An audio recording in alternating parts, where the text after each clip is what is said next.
Old records, old records. Hey, where'd my static go? There it is, old records. Leave the static on. Hey, no, it's not an old record. It's actually me. The best show on WFMU. My name is Tom Scharpling. Here with you until 11 o'clock tonight. It is 4 after the hour of 8. Meaning that you've got 176 minutes of this horror show to contend with. So why don't we get it over with? Let's go! WFMU. Let's go! WFMU. Let's go! WFMU.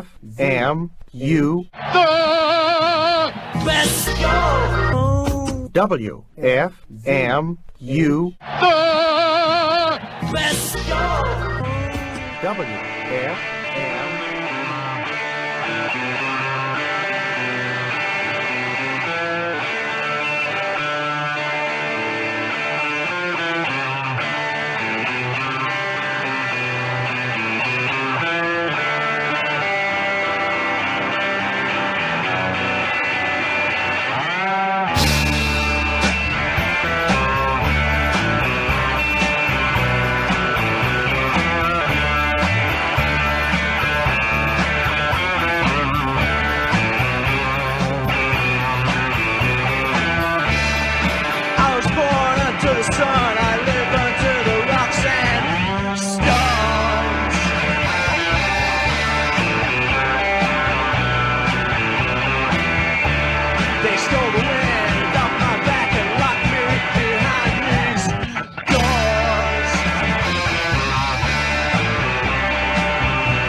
Oh, going from Australia with the Sunset Strip all the way to Long Island with the Blue Oyster Cult.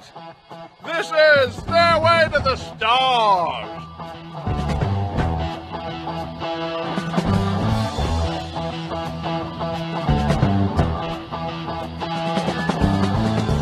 You can't have my autograph. I think I'll sign it. Love to you. Or should I sign it just for you? Stairway to the stars. Think I'll write good help to you. Stairway to the stars. We got better things to do.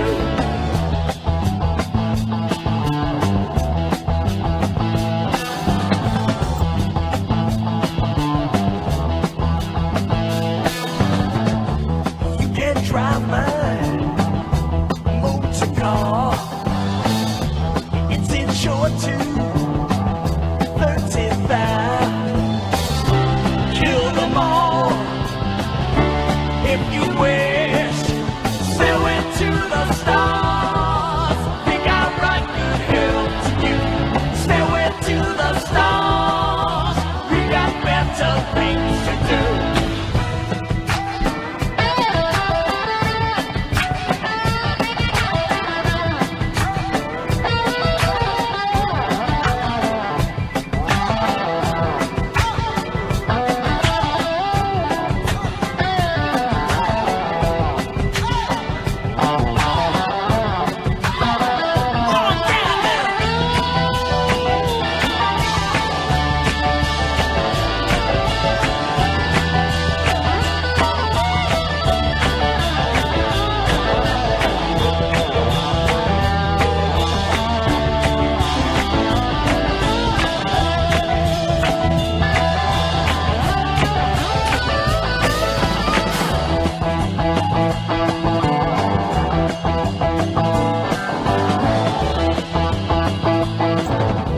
You can't have my autograph.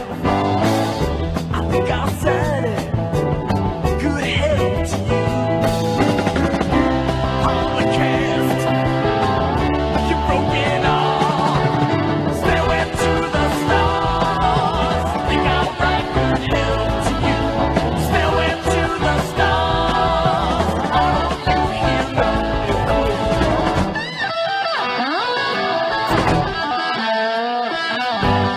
Stairway to the stars.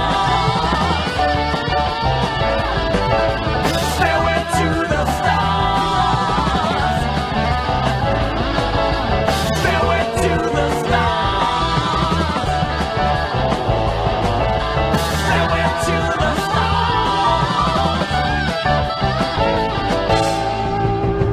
Come on, let's get on out of here.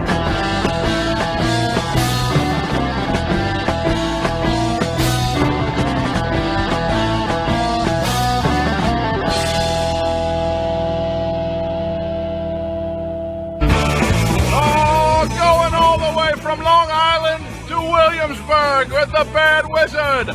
Keep high, stay low.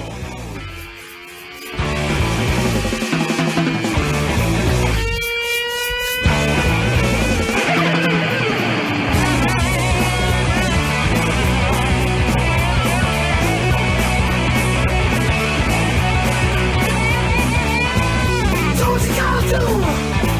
Say what you gotta say, man. Get out of the way. Yeah, get out of the way. Yeah. Keep out. Stay low. Yeah.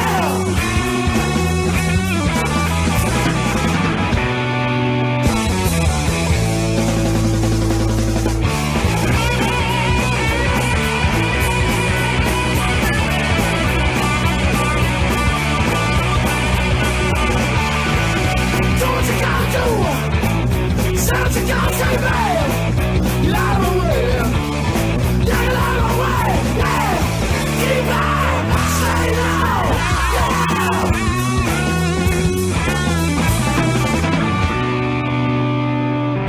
Tell your feeling, yeah. Tell your feeling, yeah. Tell your feeling, yeah. Tell your feeling, yeah.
sound coming on WFMU. Get ready for Fuse, Rick Nielsen, Tom Peterson.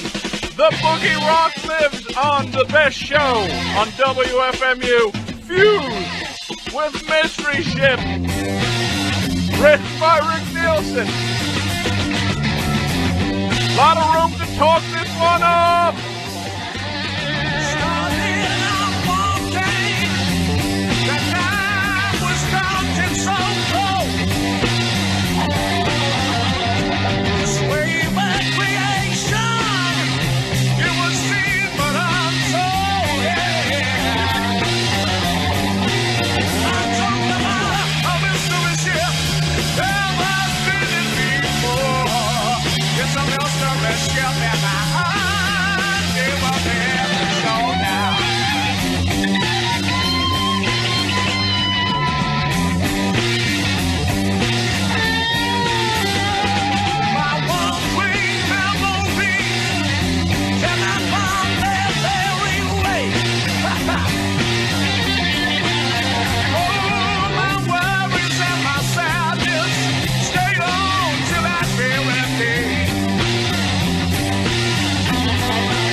Hey, everybody, this is the best show on WFMU. My name's Tom Scharpling, here with you until 11 o'clock tonight. At that point, I turn it over, it being the microphone and this board, to my good friend, Small Change, for Nickel and Dime Radio. Now, if you all would hold on one moment.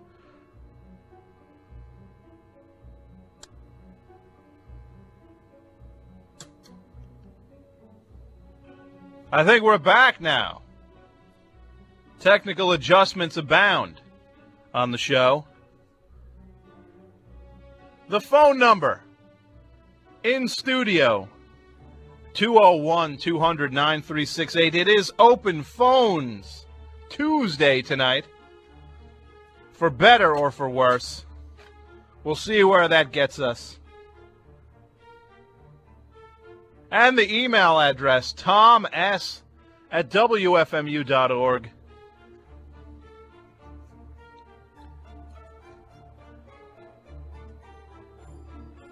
That is the place to reach me.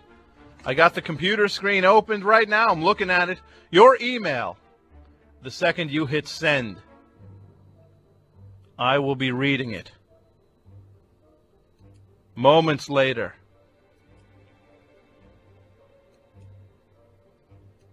Oh, we just heard from Fuse. Hot stuff from a 1968 album, which featured Cheap Trick's Tom Peterson and Rick Nielsen. Mystery Ship. Now the singer for Fuse obviously had some vague David Clayton Thomas fixation.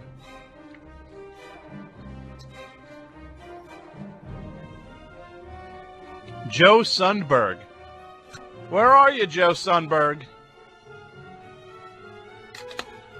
Anyway, this is reissued by the folks at Rewind through the folks at Sony. Before that, Bad Wizard. We've played their stuff before. They've played live on WFMU before.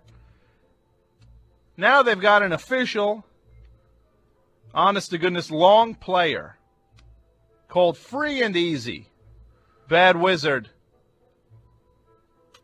The record engineered by the one and only Jesse Cannon, who so deftly twiddles the knobs for all kinds of live acts that come up to these parts here at WFMU. So he is what you call a friend of the station, if not the lifeblood of the live band community at the stations. And by Bad Wizard, we heard Keep High, Stay Low on the TP record label. Before that, Blue Oyster Cult from their self-titled debut album on the Columbia record label. Stairway to the Stars, reissued with bonus tracks. And the bonus tracks suck. Not good. Hippy dippy bonus tracks. Good move leaving them off the original record. And starting us off, the Sunset Strip from Australia. Their EP called Scrape It Out on the Dogmeat label. And we heard The Rising Wind. Once again, the phone number 201-200-9368. The email address, toms@wfmu.org. It is Open Phone Tuesday.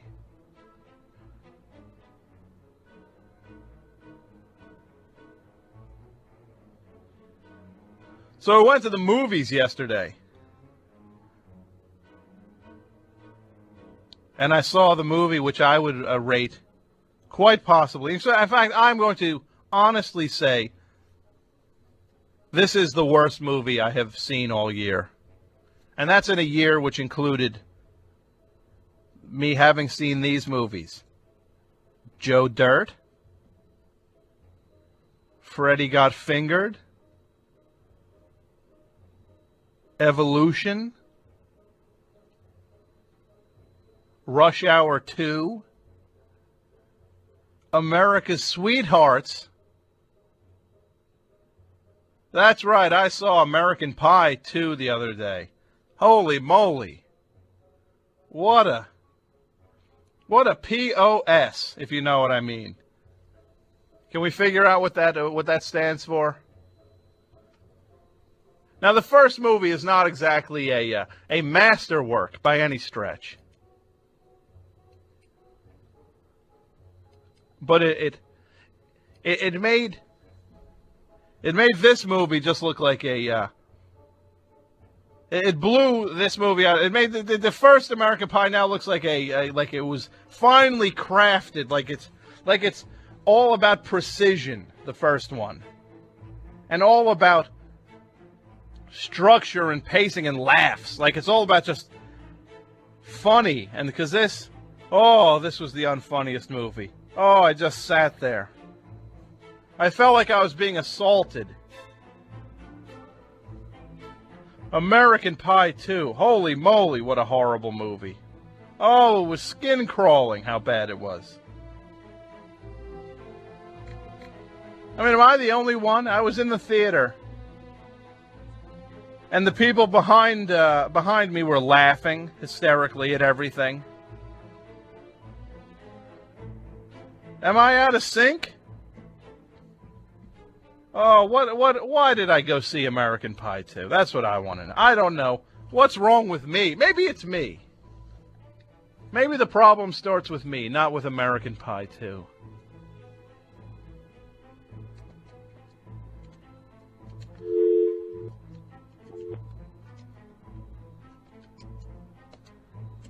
WFMU, you're on the air. Hey, how you doing?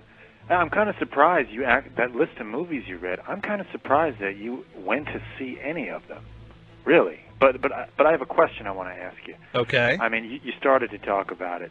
Yeah, I want to know, like, who's in the theater and how are they reacting? Like, people. You said people were cracking up at American Pie, or just a few people? Were a lot of people? What? It wasn't that crowded. Right. It was a Monday 5 o'clock showing, something like that. And I'm dying to go to one of these movies. I mean, I don't want to go, but I really want to go like during peak hour and see who is laughing. Oh, I don't know. It was like, I guess it's like kids who were literally 17. Yeah, they just got to be. Is it the same deal with Rush Hour? What's up with Rush Hour? Now, when I saw Rush Hour, I saw it on the day it came out, right? Yeah. And I when I was there, I like the theater. Like usually, like you can gauge like it was like a noon showing on a Friday, right? So that way I could get home and listen to the Cherry Blossom Clinic, right? Yeah. On Fridays at 3. So I'm watching the movie and the theater really filled up it's like on 3 screens at this multiplex, but it really was full for noon on a Friday with it on 3 with a showing every 45 minutes. Right. So I was surprised at how many people were there. And then the movie starts and everyone was laughing. Everybody was on board laughing the whole time. And after like there was like this fight, like a battle scene in a massage parlor. Right. And after it was over, people in the audience actually clapped, like actually applauded. Oh, God, was this kids? It was everyone. It was kids and kids with their parents and laughing and everyone was on board. Oh, it was horrifying. They were just, yeah. They actually did the action sequence. It must be dumb people. Maybe dumb people dig this. I don't know. Could that be it? No, the thing is, it's dullards. You think it's dullards? I think so. Must be. But nobody I know would ever dig this. But who's smart though? Who's smart? What do you like? What's the last movie you saw in a theater that you really enjoyed? Ghost World. Okay. I like that. In a theater, what else? What else did I see? I like Sexy Beast. I thought it was. I enjoyed that. What else did I see? See, I didn't see Ghost World yet. I saw Sexy Beast. I like Sexy Beast a lot. That is a sweet coming of age movie. Mm-hmm. It's I liked it. It's good. Anybody whoever felt like an outsider when they were that age is going to like that movie. Well, I like. I guess I felt vaguely like an outsider. Oh, you got to be. If you're on FMU, you got to be. So you mean there's no way I could have been the cool guy in school? Well, maybe. I don't know. Maybe I don't know you, so. Well, I don't know you, but I'm sure you were very cool in No. No? In my own mind only. Well, but this movie kind of, so Sexy Beast was good, Ghost World was good. Any like mainstream movies, like any Hollywood product? I rarely see those kinds. Only, I know there's one in my head. Oh, you know what? I saw some movie called The Princess and the Warrior that I really liked. It's kind of a fairy tale, but I mean, it was very edgy, amazing action, just like amazingly crafted. It's a German movie. Okay. Made by the guy who did Run Lola Run, which I didn't see, but this movie is supposedly a lot more complex. I mean, this movie supposedly has a lot. Run Lola Run, I heard, really was no story. It was just a chase. Yeah. This movie has a story. What about The Animal? Did you see that? No, I would never see that. I would just never see that. Now, a good friend of mine, told me that he saw that other Rob Schneider movie, and he was prepared to hate it. And he found himself cracking up. And this is a good friend of mine who's got a good sense of humor. So I'm almost on the verge of renting Rob Schneider's other movie. But but now I don't think you'll ever laugh at it. I don't know. Maybe it really is funny. But you're looking. I saw it. It's not that funny. But you're looking for laughs. You're going into it looking for laughs now. If I'm going to see a comedy, I want to laugh. Yeah. You have expectations for the movie. So your friend went into it with no expectations. Yeah. So he actually left pleasantly surprised. Yeah, and he might have been, under the influence as well. That might have a lot to do with it. With that kind of stuff, could be. Comedies are tough these days. It's really hard to find. I mean, the closest thing, a movie like Ghost World, which is really not a comedy. I mean, I laughed, probably 4 or 5 times, and that's good.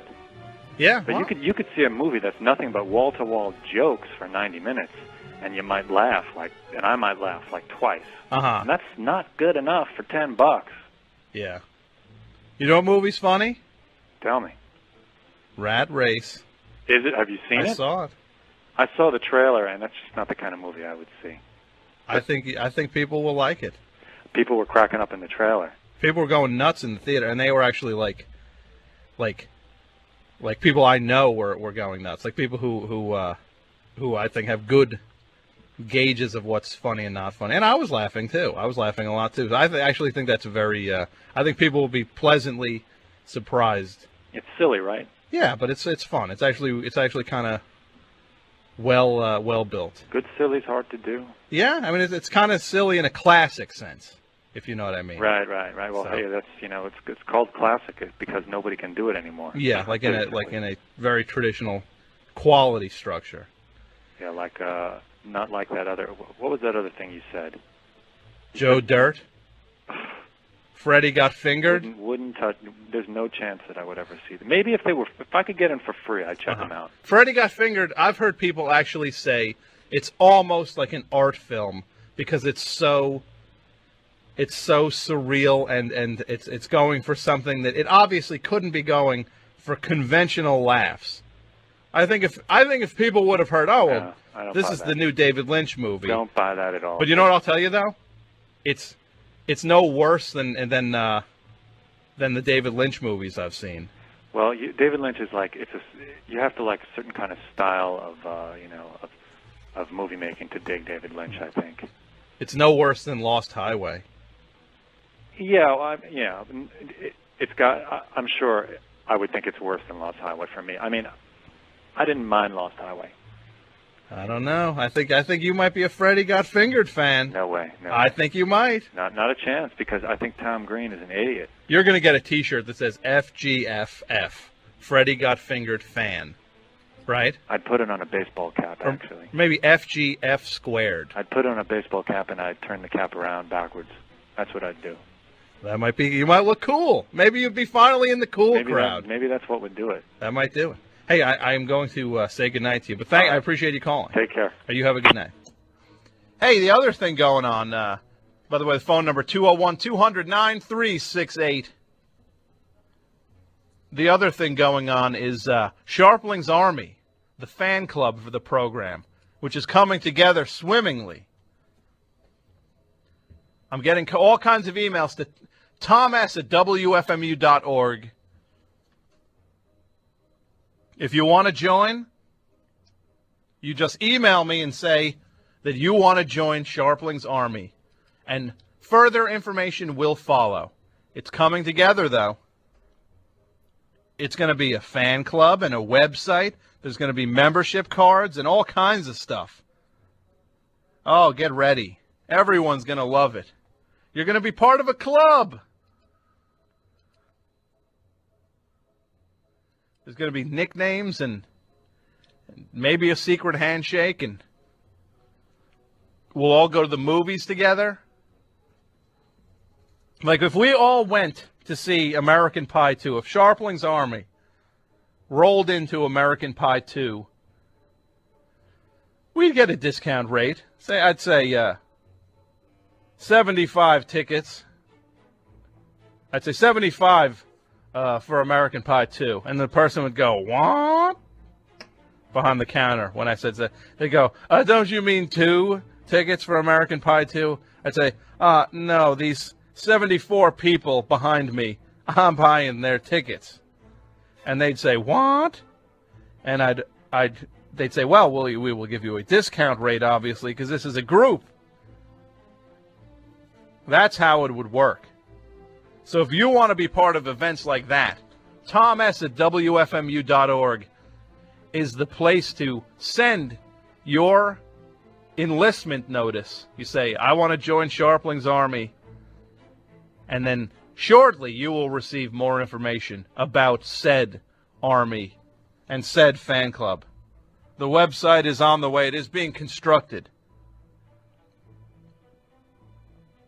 But anyway, when I saw Rush Hour 2, I'm going to jump from American Pie 2 to Rush Hour 2.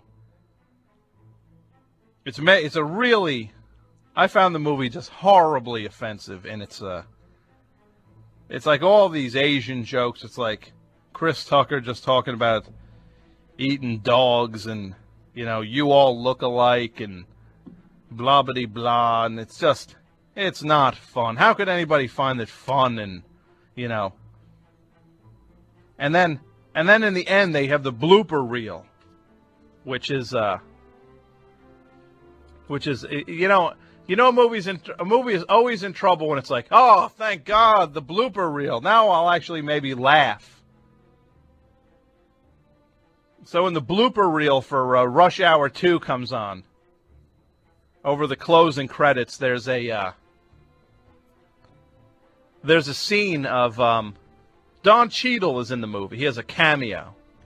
The great Don Cheadle, who one of the better actors around. From Out of Sight, Boogie Nights, Devil in a Blue Dress, all kinds of movies. This guy can actually act. Now he's paired in this scene with Chris Tucker, who is just horrible. Chris Tucker is just the worst. It doesn't get worse than Chris Tucker. So the scene is this actor who's a legitimately great actor, Don Cheadle, and then Jackie Chan, who is literally like, you're talking about the John Wayne of Asia. This guy is a legend. So now he has to just put up with Chris Tucker making all these jokes at his expense throughout the whole movie. Like, Chris Tucker has to win every time out. Every moment has to be won by Chris Tucker. So then they're in this scene and in the blooper reel. And Jackie Chan's name in the movie is Inspector Lee.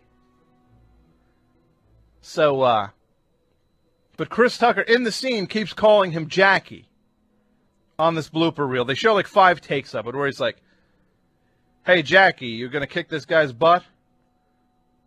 Yeah, okay, cut. Hey, Jackie, you're going to kick this guy's butt? Cut.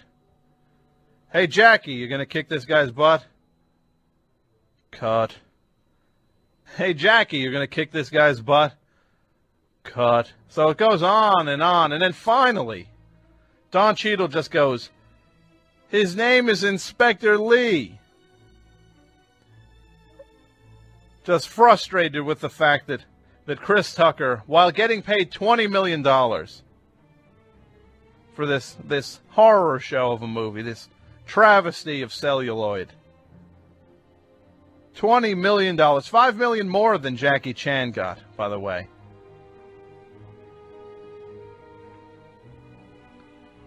While he's getting paid $20 million, he cannot act. I give up. Hey, 201-200-9368 is the number. It's Open Phone Tuesday, and the email address thomas@wfmu.org. The requests are coming in. 2 guys from Nebraska, Brian and Jack, they want to join Scharpling's Army. Guess what? You guys are in. They want to head up the Cornhusker chapter of it, and they want us to mention Nebraska on the air for a free prize. And don't make fun of us or Nebraska either. I will not make fun of Nebraska, guys. I promise. I will not make fun of the fact that there's nothing to do in Nebraska, or the fact that everyone on your football team, they rape people and are criminals. And I will not mention any of that. Another email coming in from Pete in Toronto. The Army expands past the continental United States. Pete says, sign me up. If there's enough of us, can we get a Scharpling's Army Visa credit card? We might be able to. And he also says, by the way, will you be making a Best Show movie a la Private Parts anytime soon? I might. Hey, WFMU, you're on the air. Oh, hi, this is Liz. How are you? All right, how are you tonight, Liz? I'm okay. I just want to comment. One is I did see Rush Hour 2. Uh-huh. And for the most part, I went into seeing it knowing that it was not going to be any intellectual stimulation. Yeah, sure, of course. That's what I went into it looking for. I look to laugh. That's all I want. Yeah, but I think you're being a little harsh and a little one-sided there with Chris Tucker, you know? It's like even in the outtakes, Jackie couldn't get Madison Square Garden right. They had to outtake that several times. He's talking in his second language. Well, yeah, that's true, but he speaks great English for a guy who, grew up in China. Yeah, that's true. From what I've seen of him, his English is fairly okay. Yeah, I'd say, I just think that the two of them had a good working chemistry together that made the movie enjoyable. Yeah. I have a friend that I refer to as an intellectual snob when it comes to movies, because she's really particular about what she's going to go see, and she laughed several times in it. I was very impressed. I went to it. I'm not one of these people who judges it without seeing it. The people who go, oh, I hate all those type of movies, but they never see them. Right. I was there. I was there at noon on the day it came out. Except I don't know. It just didn't. I don't like Chris Tucker. I liked him in Friday, right? I actually liked him a lot in Friday. Okay, But I didn't see that. Ever since then, that was the movie with Ice Cube, where it's he's like the pothead who sits on the porch and kind of like tries to get his friend in trouble. He's like, but he was really funny in that. But then from that point on, I don't know. He's just kind of loud and shrill. You know what I mean? He just doesn't do it for me. I don't know. It's just. Yeah.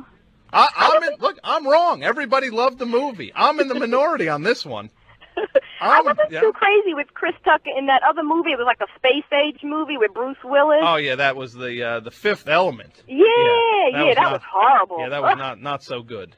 Oh, that was very scary. And he was as shrill as he could ever humanly get in that movie, because he was actually like, he was almost like half a woman in it. Like he was like wearing like dresses and like so that, and his voice was like even higher pitched than normal. So and it was like amplified too. Like he had a headset on. Yeah. So I guess that was really annoying. Yeah, that was rough stuff. But look, Rush Hour 2, everyone was laughing. I was just sitting there I was the odd man out for that show. I sat there.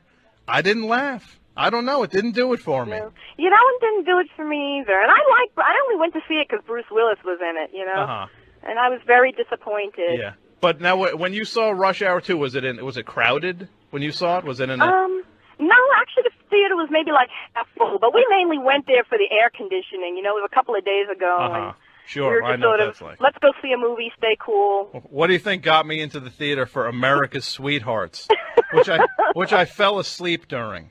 Actually, really? I woke up like a half hour later, and then like John Cusack was like kissing Julia Roberts, and it was over. Like I actually really? I woke up at the big dramatic ending. But that's it. So, well, I appreciate you calling, and you know, keep thank you listening, very much. keep calling. Well, thank you. Okay, bye-bye. You have a good night. 201-200-9368 is the number, but I think it's time we get back to the music. People want to hear the rock music.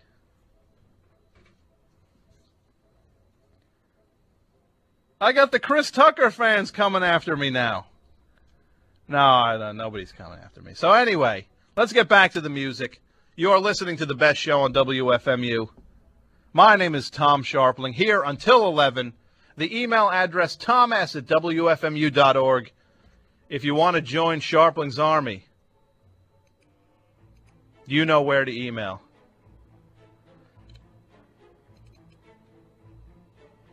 Here's something from the Clean on WFMU.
Yeah, that was The Clean from New Zealand, and now from London, England. They're coming to Jersey City this Thursday and Friday. Let's welcome Radiohead.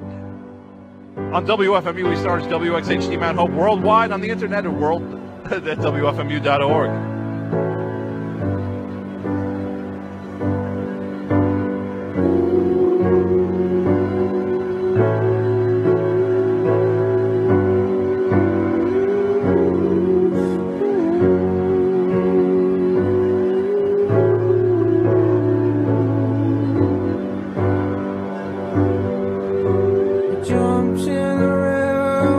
What did I see?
Hey! You're listening to the best show on WFMU here every Tuesday night from 8 until 11. My name is Tom Scharpling. Your host.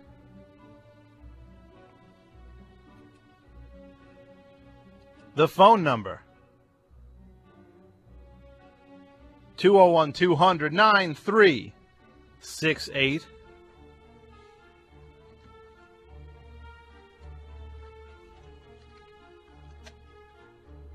Oh, we just heard from Runt. Todd is God. Rundgren. There are only a few Todds that matter. 3 Todds that matter. Barry, Hansen, Rundgren. Any other Todd most likely sucks.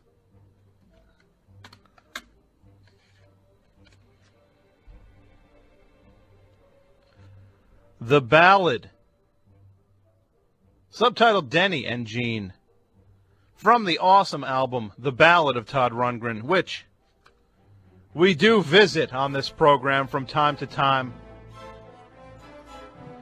Unashamedly so, we will play from the same album again and again and again. Before that, Radiohead from their new album, Amnesiac.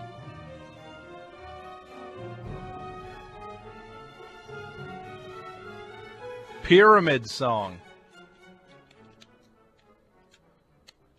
Somebody called to say,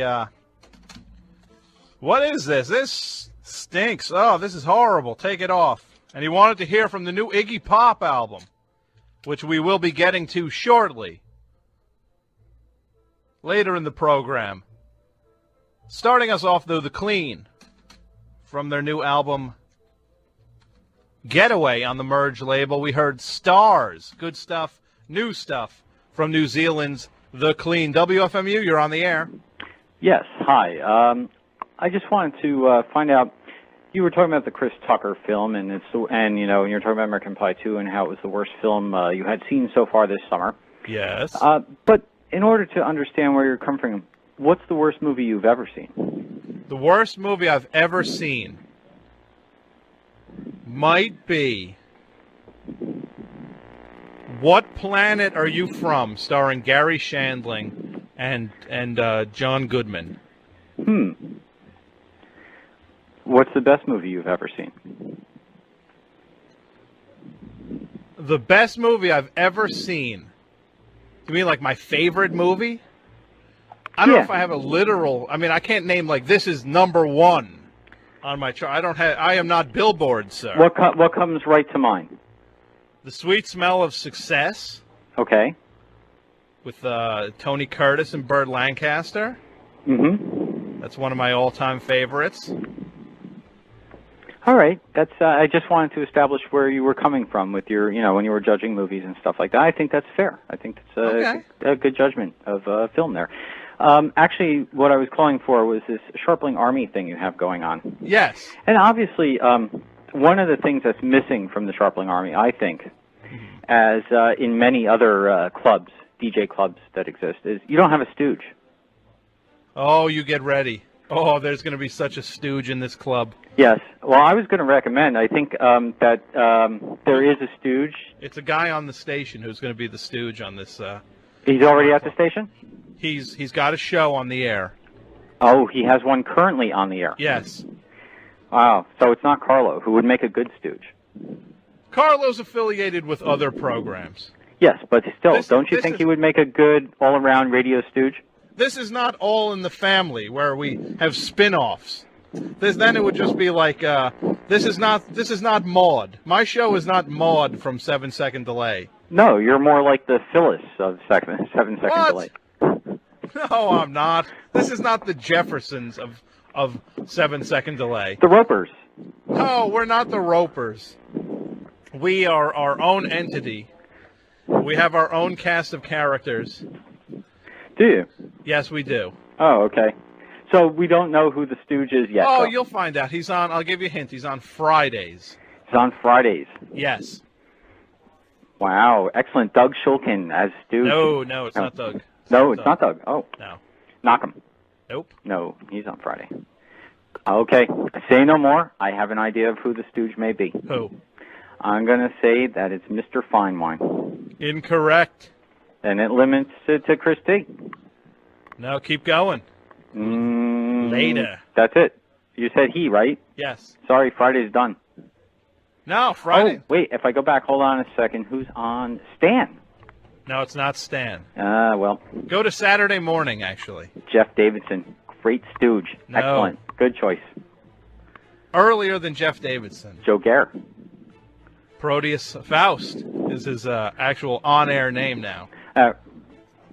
Proteus, what was that? Call him Proteus Faust from this point on. Proteus Faust, I like that. That is it. From now on, everyone on this show, if you listen to the show, what's the name of his show? Like, what's the official name of it? Black Ops. Okay, Black Ops with Proteus Faust. But from now on, his name is Proteus Faust. Okay. Which he told me was his on-air name when he was in Wisconsin about 10 years ago. Well, that's not a bad on-air name. So from now on, we must reestablish his Proteus Faust persona. Excellent. All right. Well, but it's not him. We'll go for that then. He's not the Stooge. Who fills the airwaves between Joe Gare and Jeff Davidson? I'm sorry, I'm asleep during that time. I have no idea. No, you're not. It's you. I'm unmasking you. You charlatan. Everybody, this is WFMU's own Rich checking in. Yeah, but I think, you do need a Stooge for the Scharpling Army. Host of the Inflatable Squirrel Carcass on WFMU. I'm a bad Stooge. Hey, why don't you tell everybody what you got planned this week on your show? What I have planned this week on my show? I was going to play, 4 sets of approximately 1 hour's worth of music, and I'd come on and announce in between what you just heard. Any special requests you'll be taking this week? Like if somebody wants to hear... Absolutely not. Like the new Iggy Pop record, which somebody called up and requested. Absolutely not. No, they shan't hear the new Iggy Pop record. No, not at all. Well, they might, if it fits. But I won't do it requesting. I won't do it because it's requested. You're a harsh taskmaster. Hey, no one's awake. Oh, you got plenty of there's night watchmen and there's prison guards and there's cab drivers. Cab drivers, yep. That's very true. You should add some kind of like cab character to your show. Like, there's a few people who are outside of the United States. Some of them speak English, some of them don't. Louis the cab driver. Louis the cab driver? Why don't you add like a guy and he'll call up, he'll be like, "Hey Mac, that last record you played by Hermann Nietzsche, I don't know about that." Hey, you want to know what? I've had cab drivers call me up and talk to me about Georgi Ligeti before. Really? Yeah. Yeah. I swear. Well, what do you have against the cab drivers to assume that they're stupid? I don't assume that they're stupid. How dare you? Never These are assume, regular, common folk. I never assume that they're stupid. I do assume that they're bad drivers, but I do not assume that they're stupid. Those are my people. What? Who's your people? The cabbies, the regular guys. We don't sit in a fancy office pressing buttons and then watching other people scurry for a living whenever our voice comes through the megaphone in the company. That's you, my friend. That's not us. Oh, and what we are the ditch diggers. What? You're a ditch digger, huh? Well, not per se, but my audience is made up of ditch digger types. And have you dug any ditches recently? I dig a ditch every week. Oh, I'm digging one right now. Aren't you listening? Actually, I'm not, because if I have the radio on while I'm on the phone, I get confused. Mm-hmm. Well, trust me, you and I are standing in a pretty deep ditch right now. Yeah? Yes, we both helped dig one. That's excellent. A nice, boring ditch. Yes, we've actually taken your show, 5 to 10 minutes into, we've just chased some more listeners away. It sounds like your show now. It does, really. Oh. The only thing missing is Stork, isn't it? My worst nightmare. Oh, I'm just kidding you. Everybody, listen to the Inflatable Squirrel Carcass every Friday night / Saturday morning. You are on from 2 until 6 a.m. I'm telling you, Carlo as your stooge. The vote has been cast. I will consider it. Yeah, I think so. You're not a registered member of Scharpling's Army, though. You've got to No, register. I don't. I have that Groucho thing. I don't belong to any club. Then your vote doesn't count. But thanks for calling. All right, have a good one, Tom. You too, thanks. The phone number, 201-200-9368. All the celebrities listening to the show tonight. Where else are you going to hear the host of Inflatable Squirrel Carcass, other than during the Inflatable Squirrel Carcass?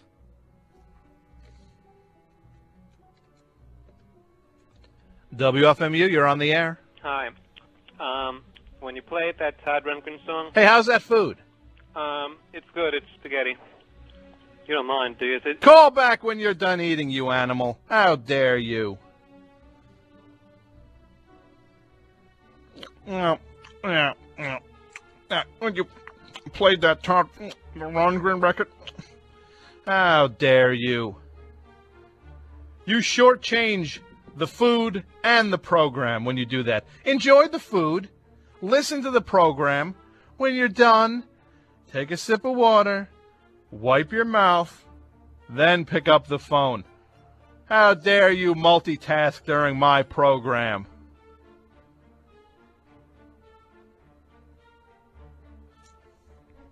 And if you want to join Scharpling's Army, which Rich mentioned earlier, the way to do it is to email thomas@wfmu.org and say, I want to enlist in Scharpling's Army. thomas@wfmu.org. Hey, somebody last week emailed me a request saying they wanted to hear the Feelies on the program. And you know what I said to them? You're going to hear the Feelies this week. So get ready. Coming up within seconds, the Feelies on WFMU. This is the best show on WFMU. thomas@wfmu.org.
too strong not to cry if your woman leaves you. Better you face it than trying to hide what is true. You'll feel a lot better, just try and forget it today. Oh, don't hide it away.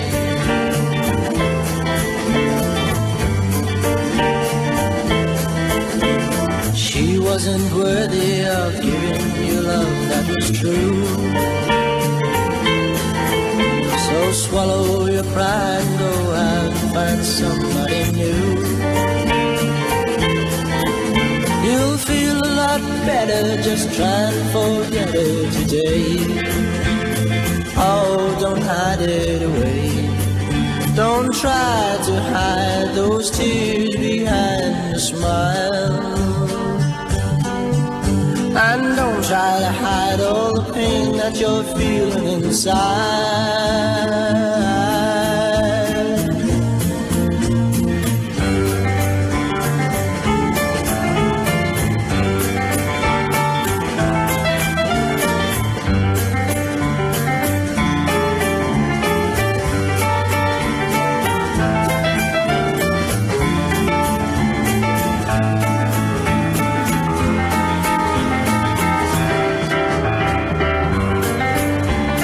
Try to hide those tears behind a smile. And don't try to hide all the pain that you're feeling inside.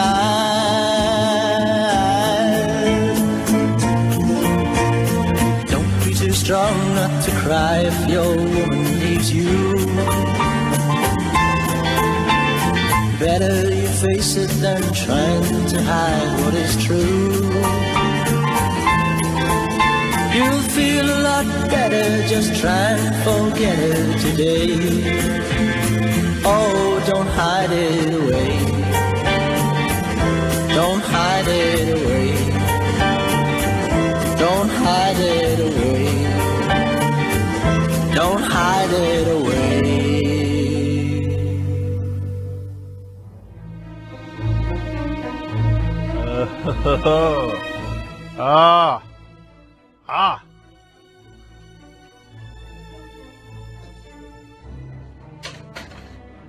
The Searchers on WFMU. I count the tears. Oh, don't hide it away. Sorry, wrong. They only said don't hide it away 40 times in the song. So I, don't hide it away, actually taken from a great set on the sequel / Castle record label called The Pie Anthology 1963 to 1967. Don't Hide It Away by the Searchers. And before that, the Feelies from their second album, The Good Earth. Slipping Into Something. That goes out by request last week. Someone requested it.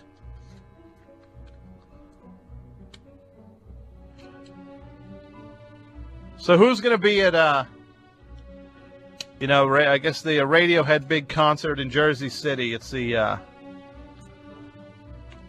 this Thursday and Friday. I'm going to go on Friday.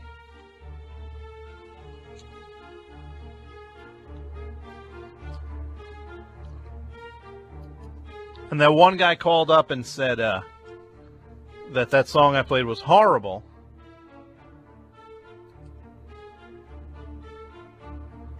So I am, he wanted to hear something from the Iggy Pop new album, so I will be playing that later in the show. We're having someone fetch the Iggy Pop record now, but for the time being, the number 201-200-9368, WFMU, you're on the air. This isn't Tom, is it? Yes, it is. Tom from Newbridge High School? Uh-huh. Well, who's this? Class of 86? Uh-huh. Hey, guys, it is him. Well, who's this? You don't know? No, who is this? You still don't know? I don't know at all. Here's the clue. Uh-huh.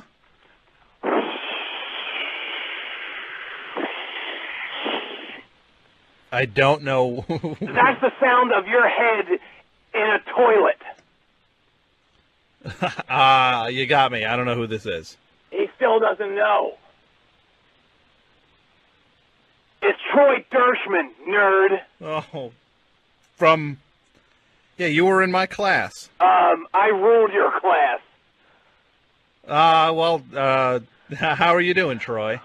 I'm doing great. The guys and I were listening to the radio, and we thought we heard your pipsqueak voice.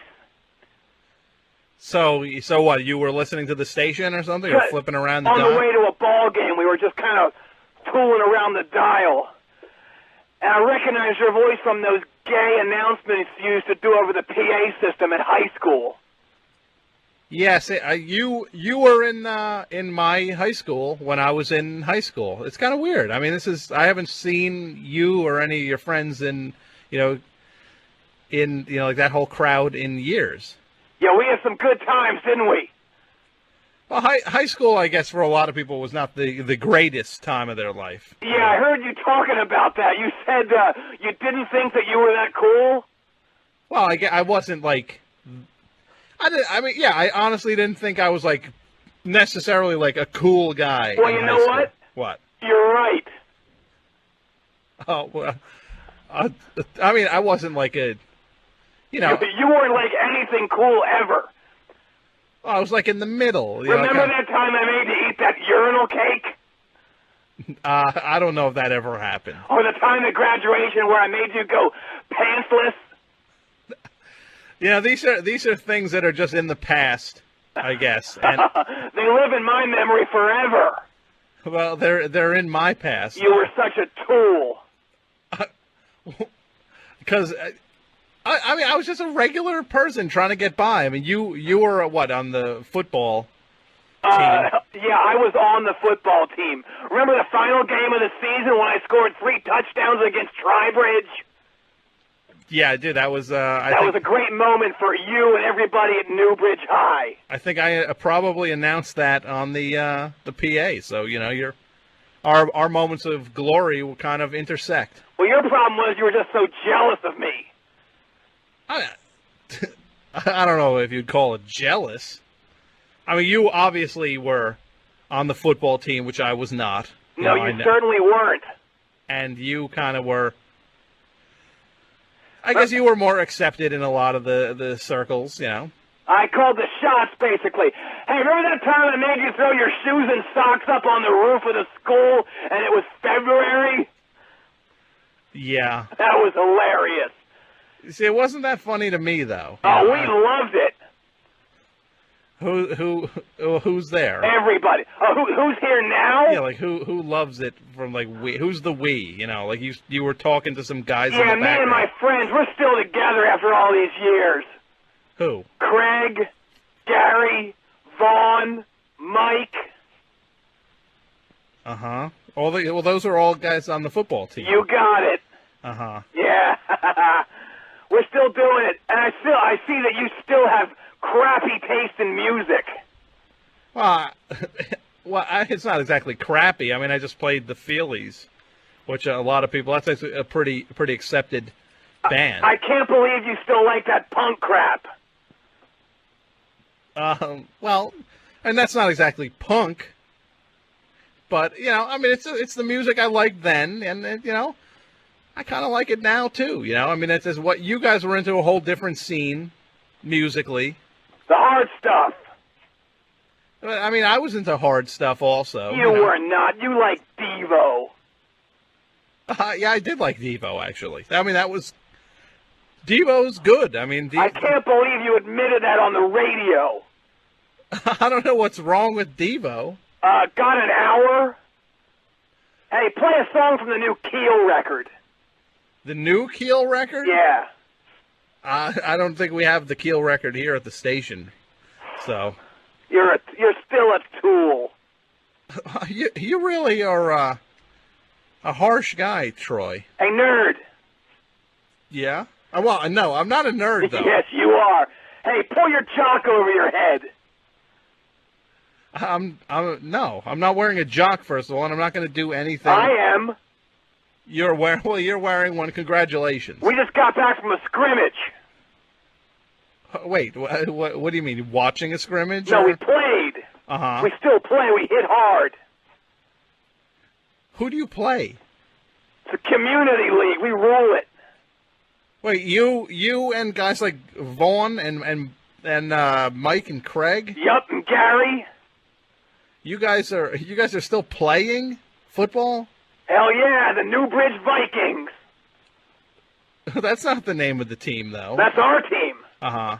So you're like you're what? You're playing on weekends or something? We practice every day, but we play on Saturdays. It's touch football. I'm trying to get them to make it full contact. Uh-huh. Well, Troy, I mean, it's nice hearing from you. I mean, I guess. I mean, we went to high school together. We were never the closest of friends back then, but... Oh, we were real close when I was shoving your face in the toilet. I mean, that was in the past, though. It's like you were kind of like the bully of school, and... I wasn't so much a bully.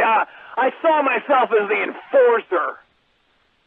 See, I kind of saw you back then as more of like a person who kind of picked on people for things that they didn't necessarily deserve.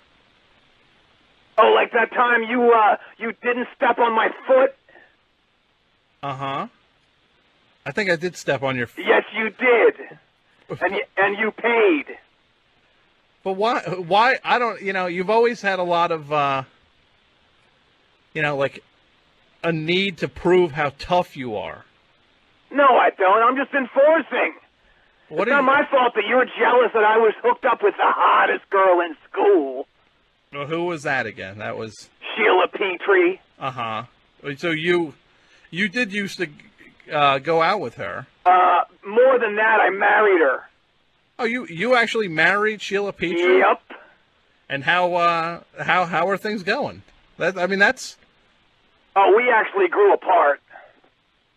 So you guys aren't together anymore? Not anymore. No, things got off to a bad start that first night that I proposed to her. Uh-huh. I took her to Garvey's. I'm about to propose.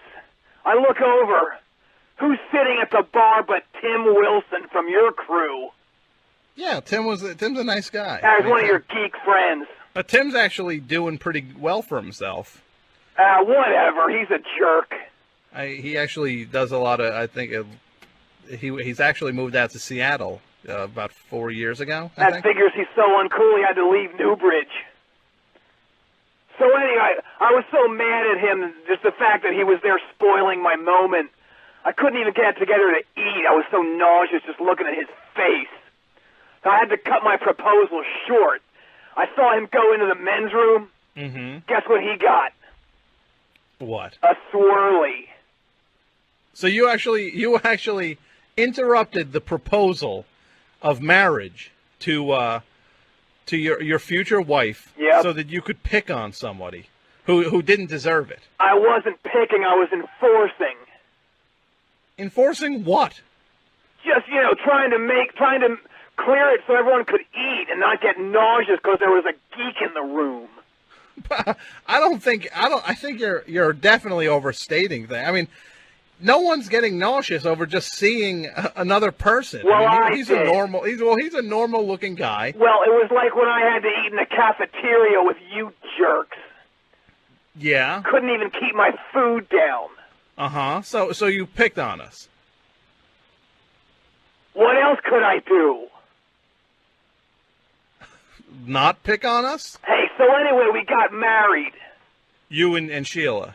Oh my God! I'm sorry your invite didn't make it out. That's okay. I don't know if I would. I hope you can forgive me. Yeah, I don't know if I would have been able to attend anyway. I don't know if it's something I would have wanted to see. It was great. It was at the Newbridge Hotel. Uh-huh. Quasar played. The band that played our prom.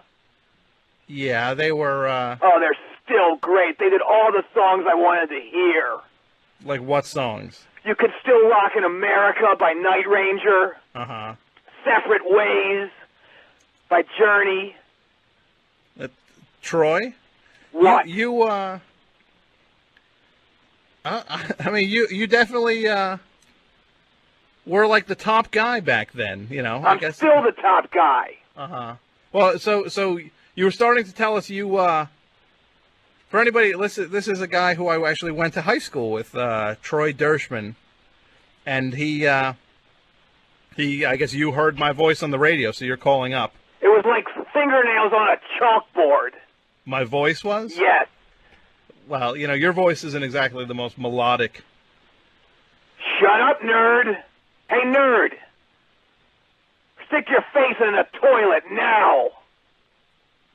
No, I'm definitely... Do it. No. I'm not. You can't pick on me anymore, Troy. You're going to do it. You're going to do it now. Troy, I'm not... Do it now. I'm not going to go... You're going to do it. No, I'm not. You have no sway over me anymore. This is not high school. I certainly do. I'm coming up there. You might not know when, but I'm coming. I'm going to get you like I got Mr. Schlesinger the other day. Mr. Schlesinger, the teacher? The algebra teacher. Uh-huh. That jerk almost kept me from playing in the big game against Tribridge. But that was like 15 years ago? I mean, why? First of all, what did you do to Mr. Schlesinger? Well, if you'll recall, at that time, in '85, Coach Jackson had to take him aside and show him what a nerd he was being.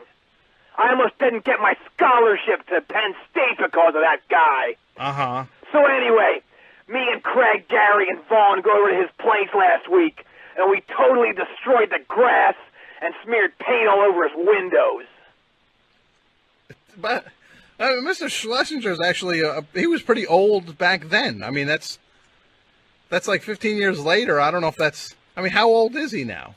I don't know. I mean, we just went over to Newbridge Acres and did it. Newbridge Acres is a senior citizens rest home.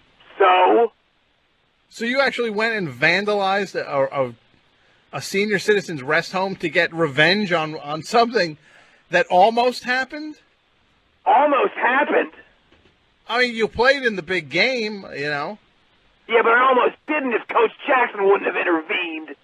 Yeah, but I'm saying you almost didn't, but you did.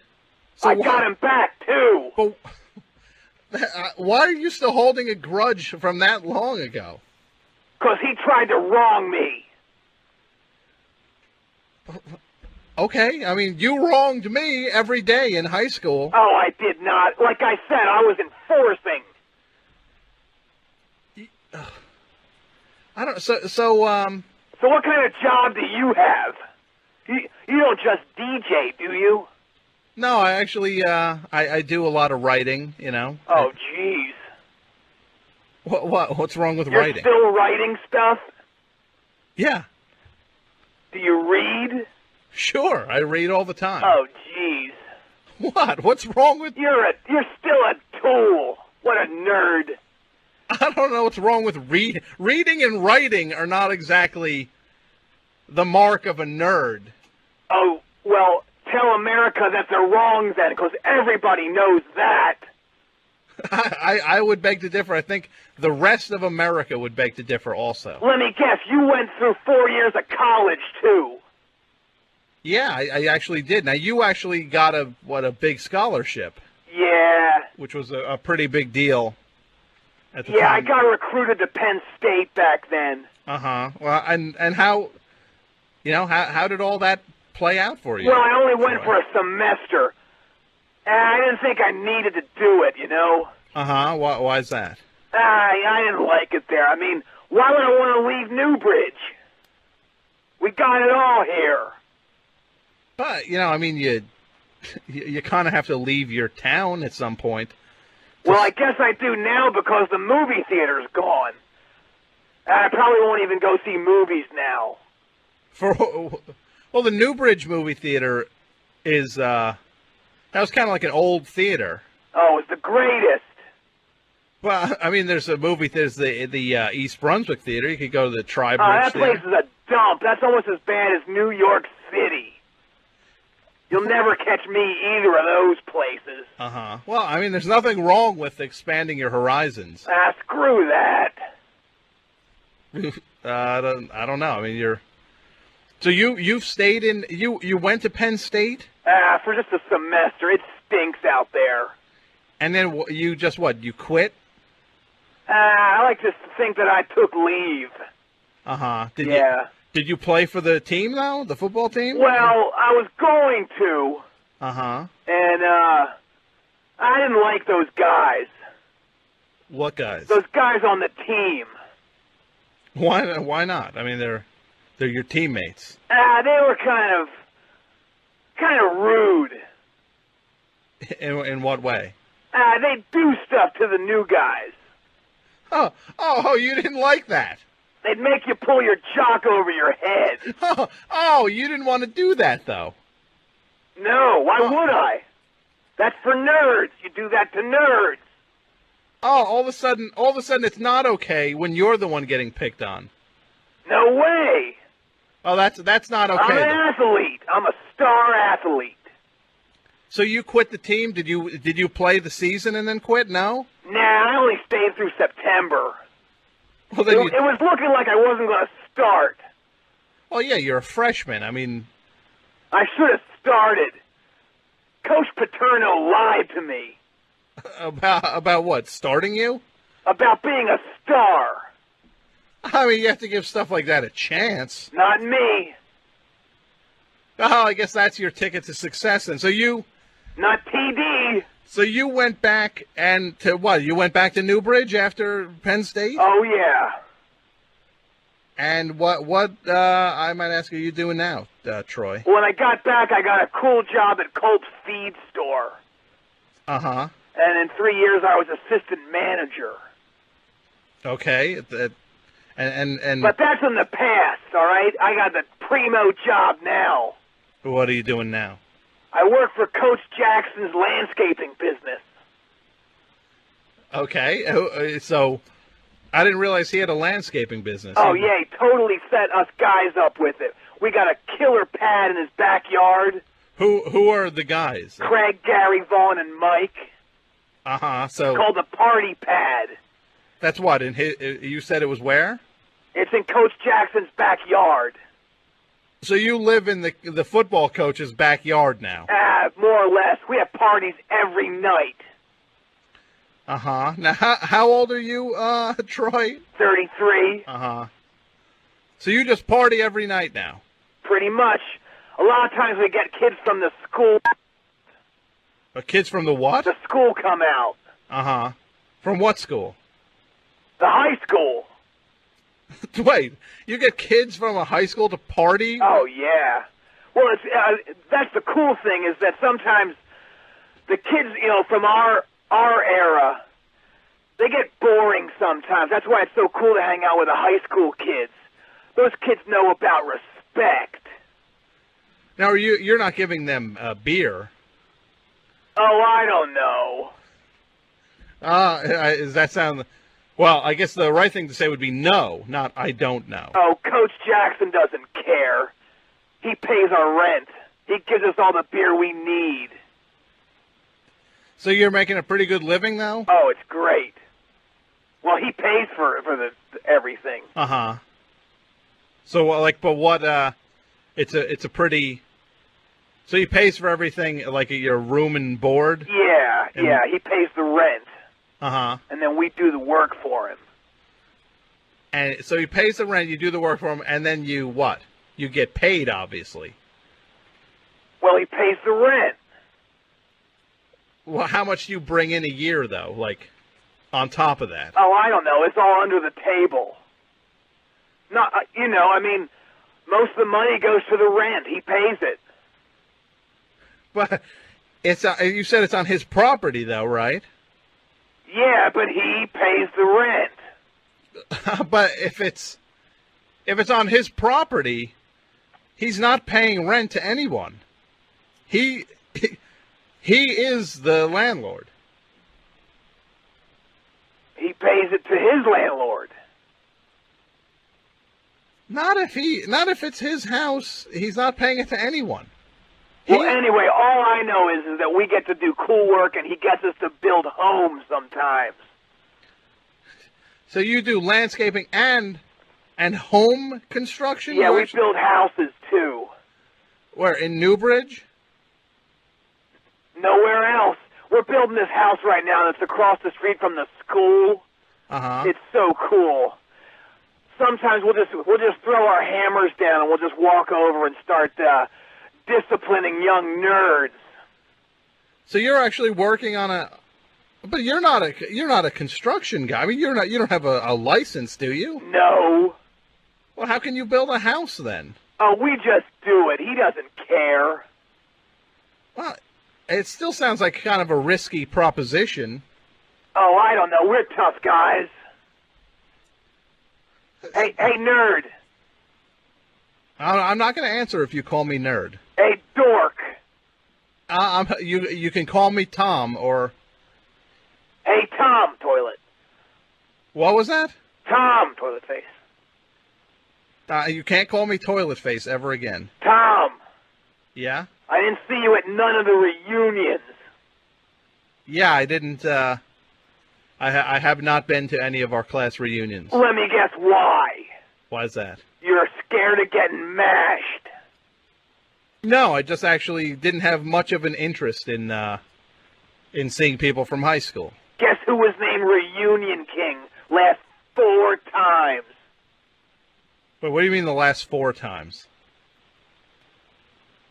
What do you mean, what do you mean? I mean, we had a 10th anniversary. Right. You know, and then I think there's a 15th coming up. But how, there were not 4 class reunions. There was a 7th, an 8th, and a 9th. I instigated most of those. Uh-huh. Because it's so much fun for me to get the gang back together. Uh-huh. So does everybody still live in Newbridge? No, that's the problem. There's only a handful of people that still do. I was trying to get them to have biannual reunions, but that nerd class president, Steve Peters, said no. Well, guess where his head ended up? In the toilet. Yes. So because he disagreed with your idea of everyone getting together, what, 2 times a year? Yeah. You took it upon yourself to flush his head in the toilet. Yes. What is Steve doing these days? Steve? Mm-hmm. He's some nerd business guy. Uh-huh. What a tool. You know what we did to him? What? Went over to his office building and mashed him. What do you mean? What do you mean, what do I mean? I mean, you actually went to his place of work. Yup. And what, beat him up? Over to his building. We mashed him. It was totally worth getting shot. You got shot? Yeah. By who? By his security goon. Uh-huh. For beating him up for no reason. I was taking care of business. Yeah, I think you pretty much earned it. He shot my idea down. Uh-huh, so, yes. And I'm pretty sure I saw him laugh at me at a pep rally once when I tripped. You really seem to hold a lot of these grudges since like your days of, this stuff is in the past, Troy. I'm evening the scales. They have debts to pay to me. Yeah, I think everybody pretty much paid their debt to you, and I think a lot of people are going to find it kind of refreshing to hear that the king of the school is he lives with his football coach and a couple other of your fellow cronies. You know, a couple of the other guys from the team are actually working for free for a football coach.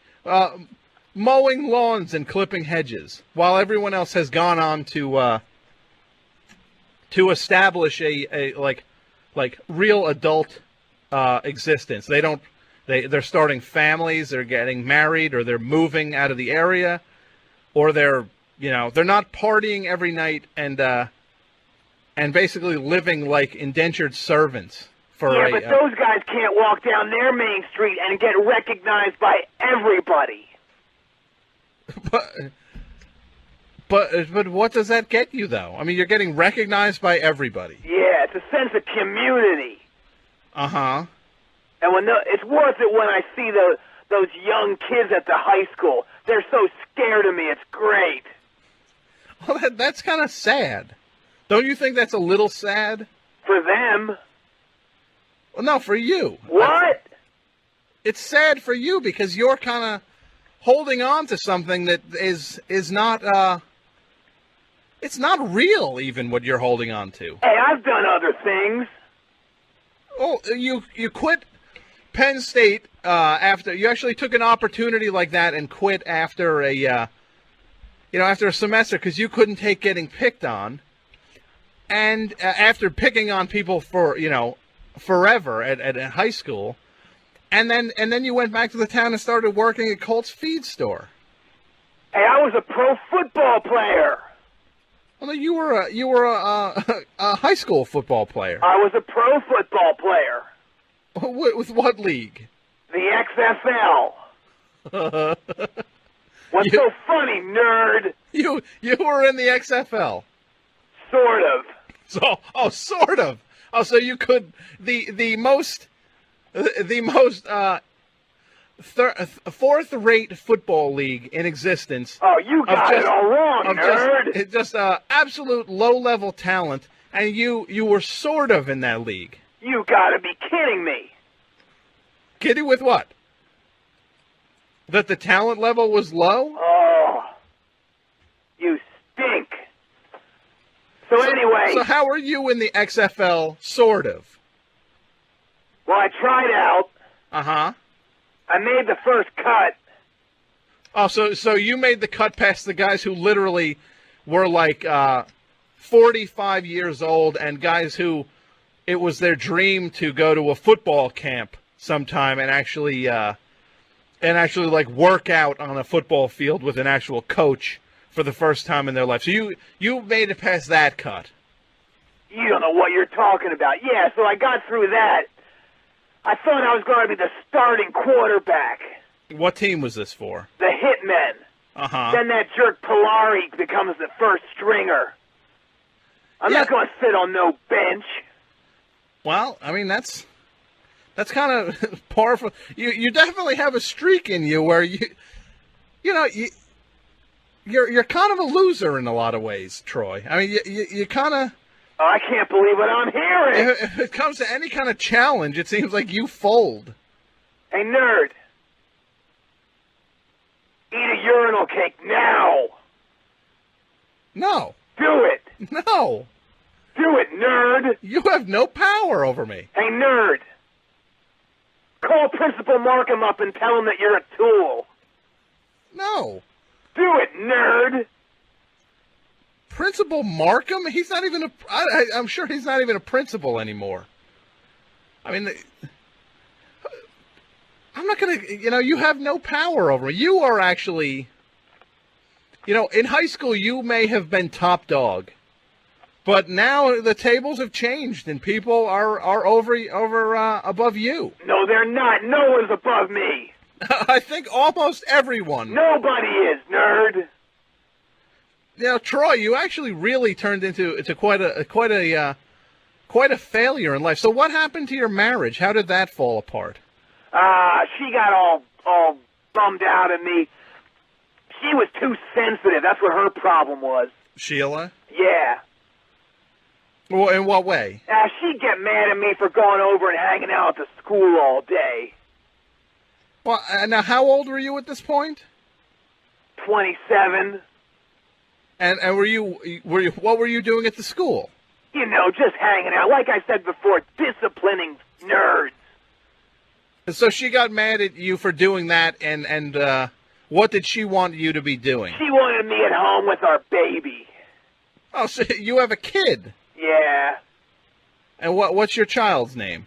Rod. So, how old is Rod now?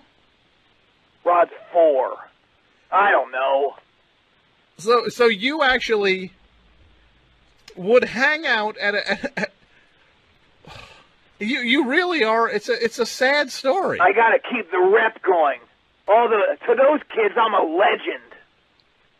Well, what do they talk about? The time you scored the 3 touchdowns? Oh yeah, everyone still talks about that. Probably because you talk about it first. Oh, you got it all wrong, jerk. I'm sure you're the one bringing it up first. Maybe. Kids got to know about it. It's part of their heritage. Heritage? Yeah. Then I tell them about the time I made you eat a urinal cake. They love it. Do you tell them about the time that you worked for free for a football coach who basically all he did was open up the door to the existing how big is the what is it, like a house? Well, it actually used to be like a tree fort. A tree fort? But there's electricity in there now. We hooked it up. So you live in you and what is it, 4 other guys? Yeah. You all live in a tree fort. Well, it's more than that. It's the party pad, like I told you. The party pad. It's great. It sounds awesome. You'll never see it. I'm sure I won't. You really, you're a case. You really are like a case study in how not to plan a future. Hey, nerd. What kind of car are you driving? A Pinto? No, I have a Hyundai. Yeah, I still got Lonnie. What's that? Oh, like you don't remember Lonnie? Lonnie? Yeah. No, I don't remember Lonnie. My 76 Camaro? I punched you in the stomach one day because you were looking at it. I do remember getting punched in the stomach. Yep. For looking at your car. So you still have that car? Yeah, it still runs. What was it, a 76? Yeah. So the car is what is that, 20... How old is that car now? 26 years old? Yeah. And what's the appeal to having a car that old? I mean, does it run well? It runs. Everyone knows that it's my mobile. Well, that's, maybe in high school that would have been impressive. Oh, it still is, nerd. I drive by the school 4 times a day, still. And you just cruise by? I start honking. Wow, yeah. that's really cool. Oh, they love it. It's a thrill for them. Yeah, and is it a thrill for you? Of course it is. Everyone knows me. I think it's a thrill for you because it's all you've got to live for. You're full of it, jerk. You're you're still just insanely jealous of me. Well, you know what? Maybe at one point during high school I might have been jealous of you because... you admitted it. Well, you seem to be one of the haves. You had it all going. I still do. But now you definitely don't. The tables... This is like the definition of the tables have turned. On you? No. See, I'm married. You got someone to go out with you? Sure. Oh, whatever. Yeah, whatever. I guess I'm sorry I didn't spend all my time back at the high school with you. I mean, don't they ever get mad that you're hanging out at the high school just from a legal standpoint? You're like a full-grown man, an adult. The guidance counselor was saying something, Mrs. Renwick, but I put her straight. And how'd you do that? You don't want to know. Indulge me. You don't want to know. No, why don't you tell us? I'm serious. You don't want to know. Okay.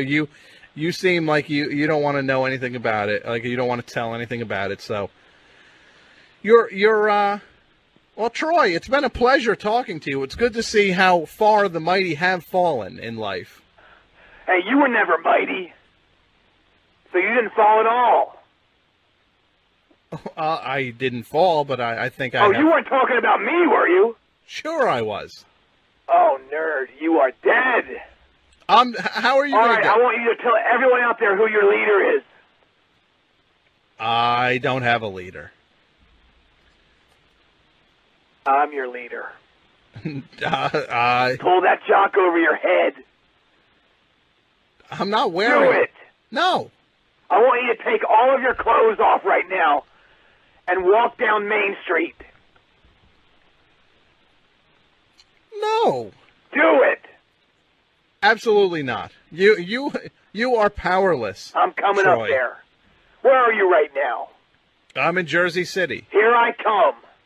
Come on. What are you going to drive that bomb on the you're actually going to take that bomb onto the highway. Well, I got to put oil in it first. Let me guess. You have to put oil in the car every time you drive it. Every couple times. Yeah. Or it will blow up. It's still red. It's what? It's still red. What's still red? The paint on it. Oh, well, that's impressive. So the car is still red. It barely runs. It's on the verge of blowing up. You said it barely runs. I said it runs. It runs. Yeah, it runs. What's the fastest you can go in that piece of garbage? Well, with the wind at my back? Well, the wind really shouldn't affect how fast a car can go. I've got up to 62. Wow, that's fast. Screw you. I'm coming up there. Come on. Here I come. Troy, you don't have any power over my life anymore. Make sure you got your jock ready. This is not high school. High school is over. Not for me, it isn't. And it shouldn't be for you either. That is very obvious that high school is not over for you. I'm still the king. Say it. Say it, nerd. I'm not saying anything. Say I'm the king. No. Here I come. Wow, that was out of nowhere.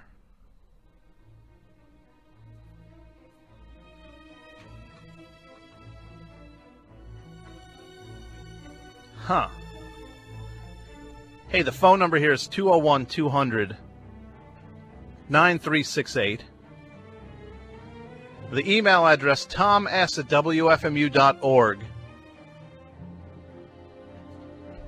We are still putting together a enrollment for Scharpling's Army for the fan club. WFMU, you're on the air. Hi. Hey. This is Julian from the Strokes. I'm sorry? This is Julian from the Strokes. How you doing? All right, how are you? Doing good. I just wanted to see if you could play some Archers of Loaf for me. What do you want to hear? Some Archers of Loaf. I love them. I'd probably rather not play Archers of Loaf on the show. How about some Throneberry? No, those are two bands which I am not. I'm in the Strokes. Okay, I appreciate it. I like your music. All right, thanks, Tom. Thanks anyway. Goodbye. Oh. I didn't know the guy in the Strokes was into Throneberry. Well, the Alias recording label. WFMU, you're on the air. Hi, Tom. Hey.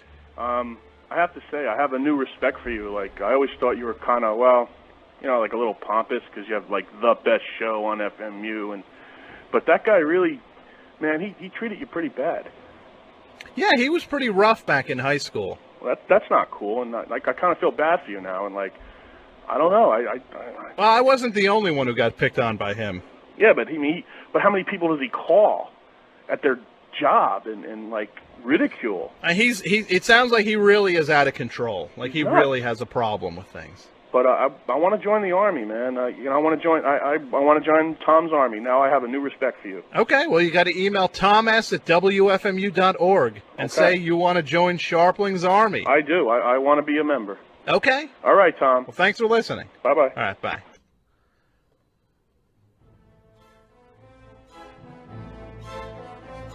That was strange hearing a guy like that, Troy Dershman, who I went to high school with. It's weird that he would even listen to the show. Hey, one thing I want to tell you, you're listening to WFMU, East Orange, WXHD Mount Hope, worldwide on the World Wide Web at WFMU.org. The phone number, 201-200-9368.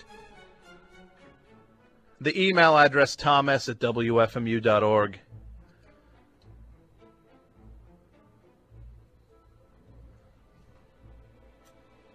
We've had a pretty exciting show. I had somebody from high school call up. I had a guy from the Strokes called up. WFMU, you're on the air. Hey, how's it going, man? That guy was too much before. That guy was wild. You really had a lot of restraint with him, I have to admit. Oh, thanks. I mean, I don't know, like, if I had, if I was getting, like, I haven't been out of high school that long, but somebody came all those years down the line, I think I would have gone off the handle with him. Yeah, it was, I'm an adult now, though, Yeah, this is not high school. I don't know. I was wondering, do you remember when you had that guy on from the Citizens for a True Democracy? Yeah. Do you think you could ever get him to come back?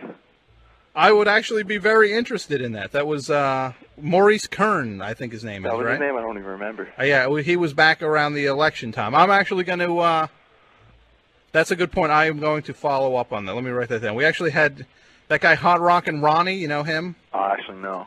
He's somebody who's like a rival of mine or whatever, but he works for him now, apparently. He called last week and told us about it. I see. But I will try to get him back on. That's cool. All right? All right, thanks a lot. I appreciate you listening. I'm going to see you at that Radiohead show, by the way.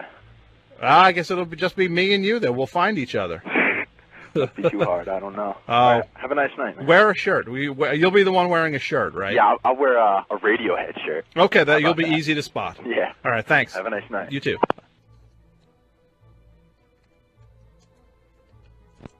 FMU, you're on the air. FMU, you're on the air.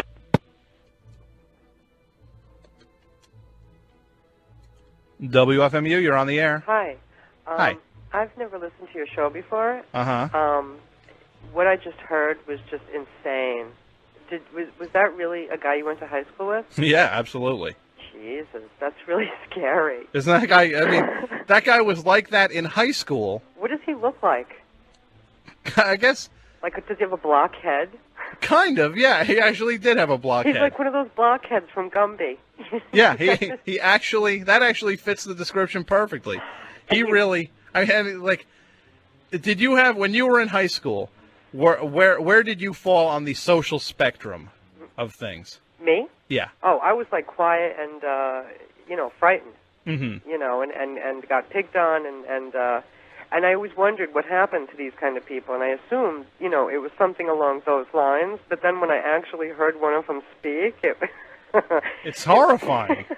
Yeah, but it was like you turned him into a dartboard. It was pretty entertaining. Well, I figured, for the people who say that high school was the best year of their life, like the best 4 years, and it will never get any better, they kind of, It's sad yet it's a kid. Yeah. I know. I mean, I don't, God forbid that kid, hopefully his mother, who was a woman, Sheila, who was actually a very nice girl, who takes him far away from that guy. And he hangs out with kids now. Which is very disturbing. Like Ted-like in a way, I hope it wouldn't be. I don't think, I kind of didn't pick up on that. I just think he's just doing it for his ego. Really? I thought, I don't know, put a couple drugs in him and, I don't know. Well, let's hope not. Up in the treehouse there. Oh, well, thanks for calling. Okay. You have a good night. You too. Bye-bye. All right, bye.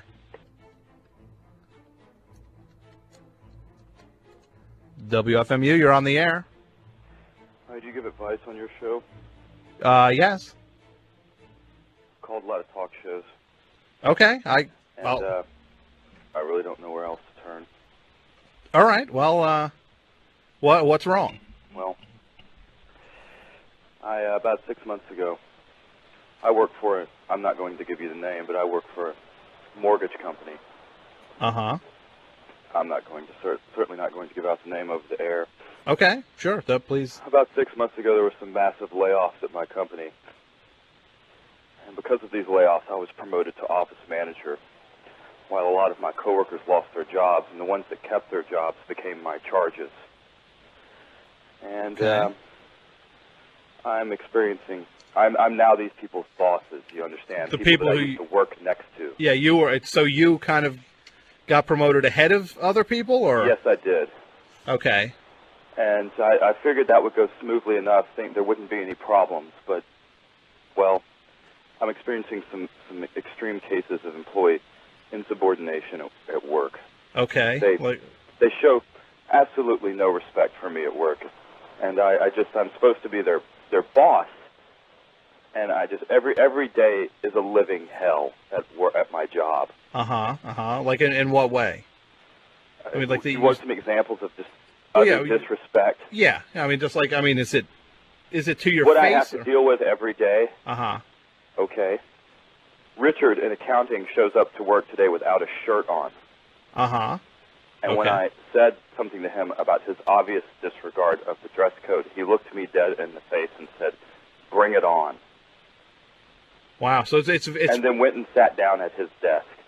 And they've threatened me physically. With no shirt on? Yes. I mean, how can somebody actually go through a work day with no shirt? Because they know I won't take it any farther. They know that they have me. So where they want me. I'm the highest position in this particular office, but if I took it to my boss, I've been threatened with physical harm if I took this any further. If I took it to anywhere beyond our office, I've been threatened with physical harm. So you're actually kind of trapped. I am trapped every day. These people are not stupid people. They're very intelligent. They were my contemporaries at one point, but now I am their boss, and they show me no respect. Now, I mean, was it from the get-go? As soon as you got the promotion, it was instant jealousy and complete disrespect. Oh, it sounds I have a woman. Oh, this is a woman with 3 children. A woman with 3 children, Barbara. In marketing, goes to a bait shop and buys a Ziploc freezer bag full of live crickets and empties it into our laser jet printer. Wow, but that's like vandalism. Yes, but I don't know who to turn to with it. Now, I mean, I feel like I'm on an episode of The Equalizer. Do you remember that show? That's what I feel like. So you feel like you need like an equalizer? I guess I don't know what to do. I thought that I thought that maybe having I had a barbecue at my house on 4th of July to maybe even things out, to show them that I'm one of the guys. Like a good faith gesture. Yeah, that I'm not their boss, but I can also be their friend. Sure. I mean, that got completely out of hand. Well, I guess. Well, how did it get out of hand first? I don't even know if I want to get. Okay. Christopher, he's in marketing as well. He gets intoxicated, makes his way upstairs at the party, and begins to, I don't know how you would, I want to keep this, I guess, as clean as possible for the air, but please. He begins to grope and proposition my young daughter, who is upstairs just quietly playing her PlayStation. Well, how old is your daughter? She's 15. Well, that's like illegal. I mean, but I'm scared out of my wits. I mean, you could definitely have taken legal action at that point. But I would arrive to work one day and be beaten within inches of my life in the parking garage. So you really I would be confronted at my SUV by various charges of mine. They would have ski mask on and bicycle chains and bats, and they would beat me. You think they would go that far? These people are just, they know no boundaries. So, I mean, what are your options? I catch them doing drugs in the open at 2:30 in the afternoon off of their desk. Oh my God! I mean, this is really a. It is such a chaotic workplace. How do you get anything done there? Oh, I bring it home with me. I have to bring it home. So, but I mean, the whole place, the whole department must be suffering in terms of pandemonium. In terms of actually like the workload. I mean, that's, right.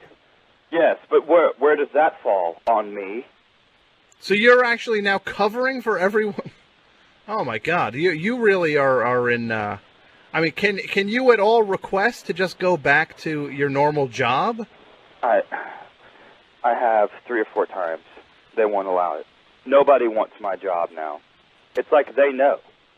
So I guess obviously, well, they would know that anybody who took it would be treated a certain way. I don't know. I guess.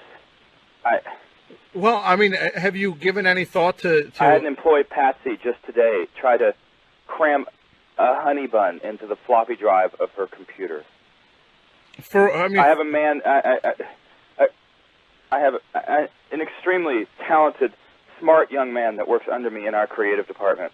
Has been repeatedly scanning slices of pizza on our extremely expensive scanners. And it's not that these people are stupid. No, I mean, well, they want me to look bad. They're doing it to make me look stupid.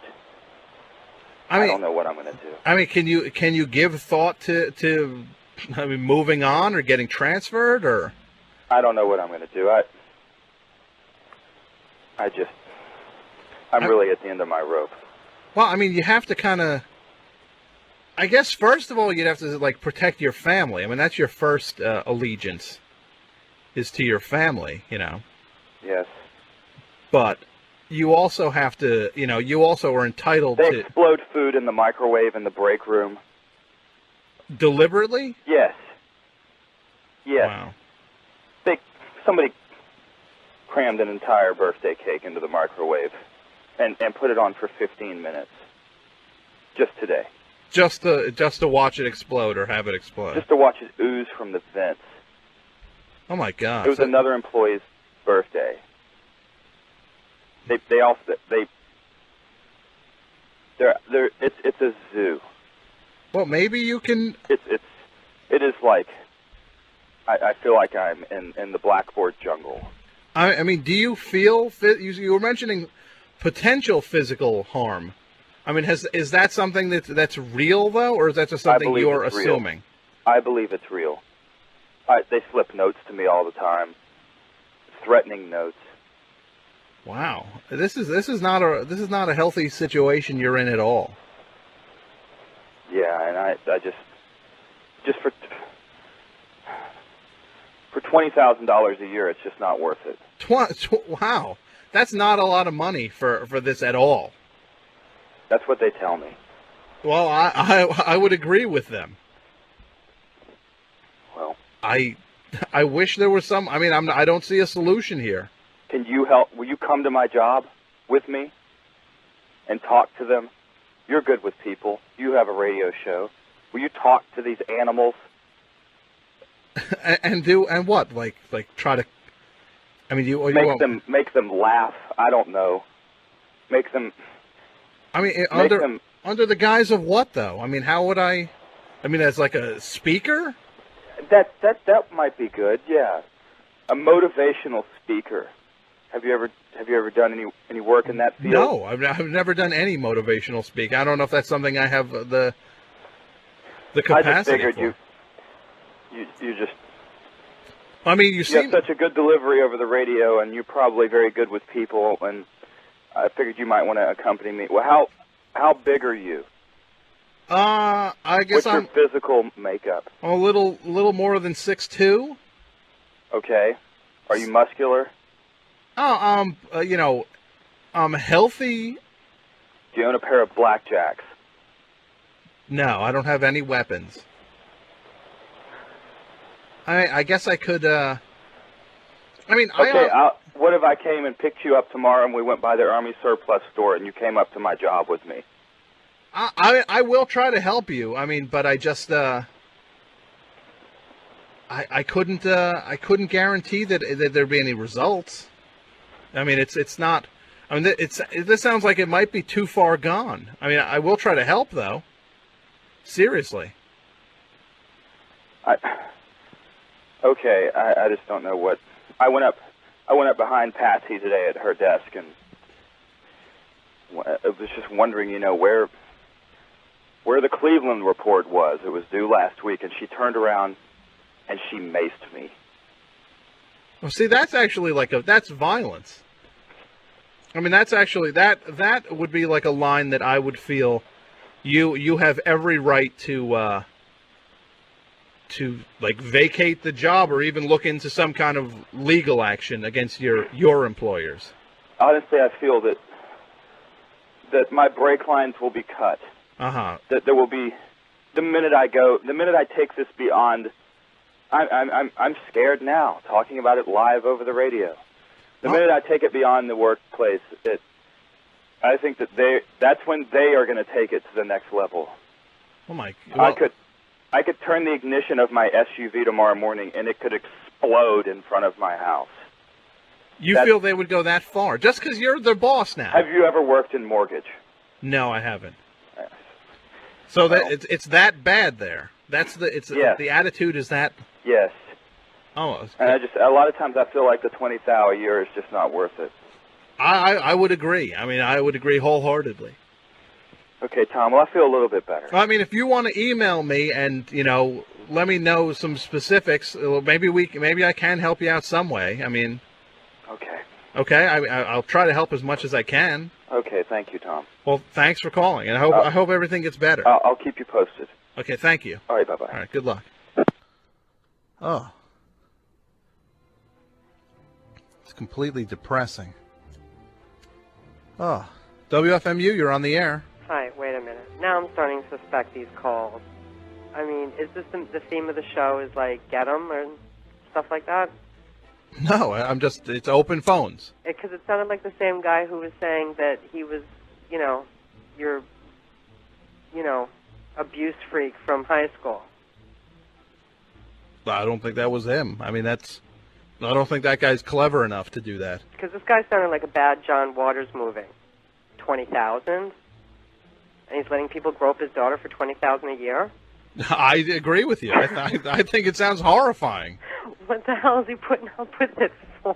I mean, I 20,000 a year. Hi, come on over to my house for a barbecue and fill up my kid. I mean, I take your call just as easily as anybody. I just plunk the phone down. Right. There's no screener, so it's open phones. I mean, is this the first time you've listened to the show? No, I called like 2 calls before. I know that, but I mean, is this the first week? This is the first time I ever heard your show. I mean, what's the usual bent of the show? Is it like usually music? we play records and we take phone calls and we get all kinds of, as soon as you say open phones, right.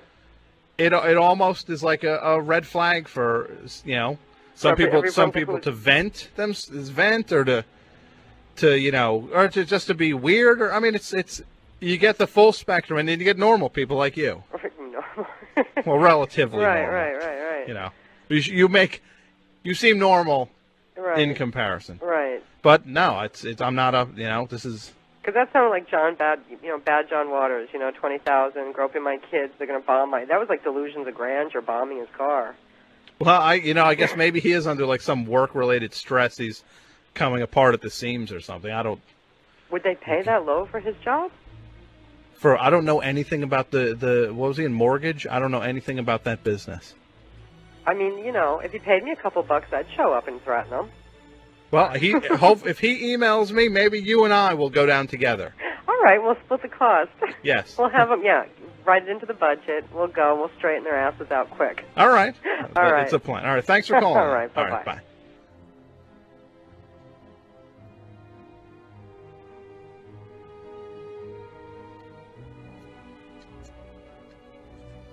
WFMU, you're on the air.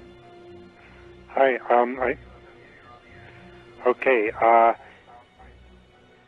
this is, here we go. You have, your earlier show, like, the earlier description when the people, when that guy called, I'm pretty sure your show is just a put on, but that's interesting. When I was a kid, right, you were talking about bullies, that guy, right? Okay.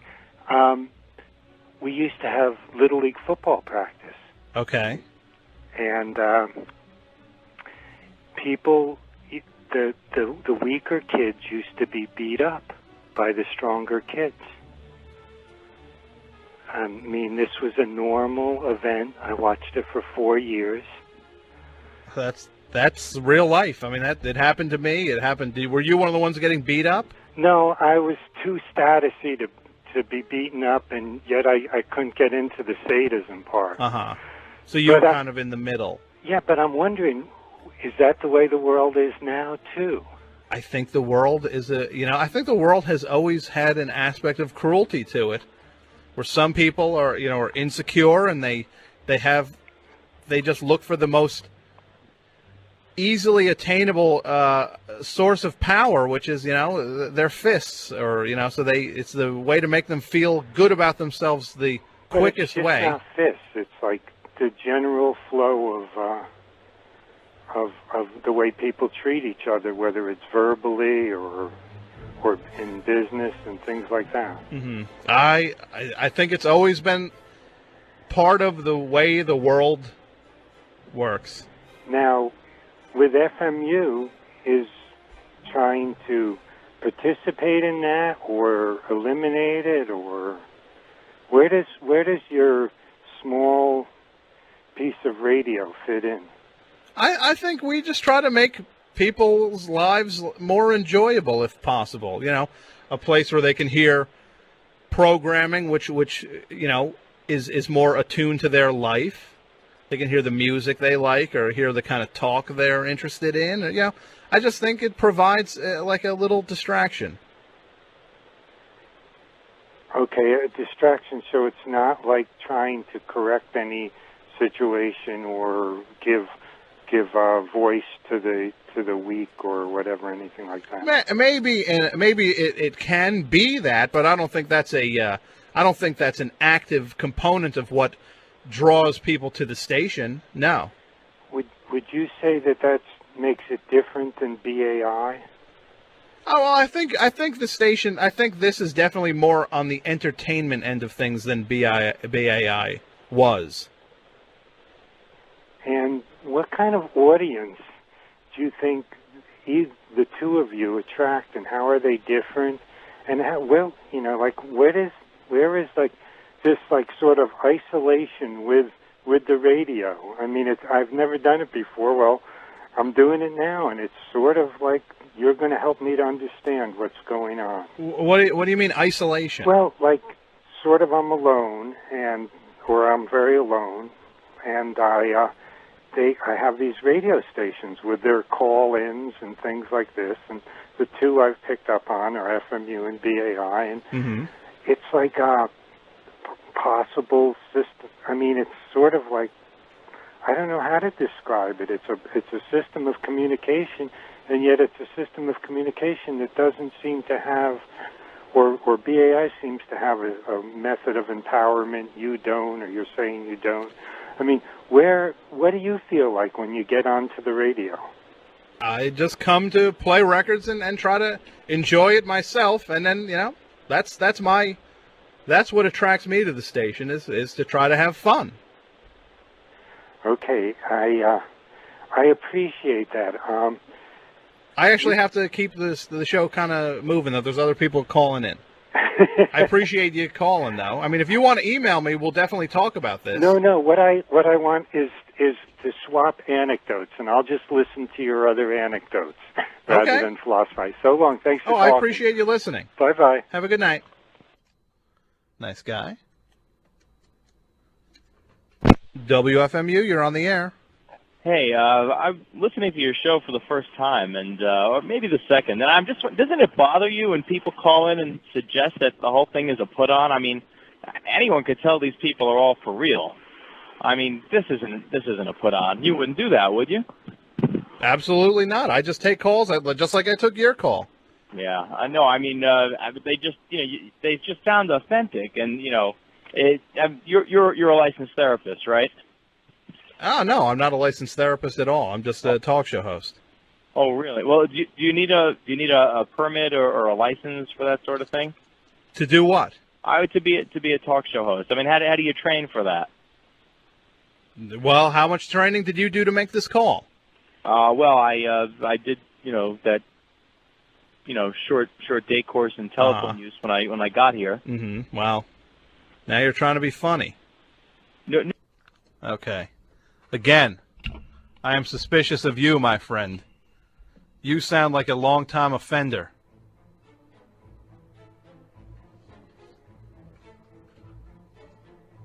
WFMU is the station. Thomas at WFMU.org, the email address.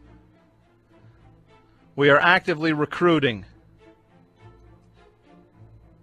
for Scharpling's Army. My good friends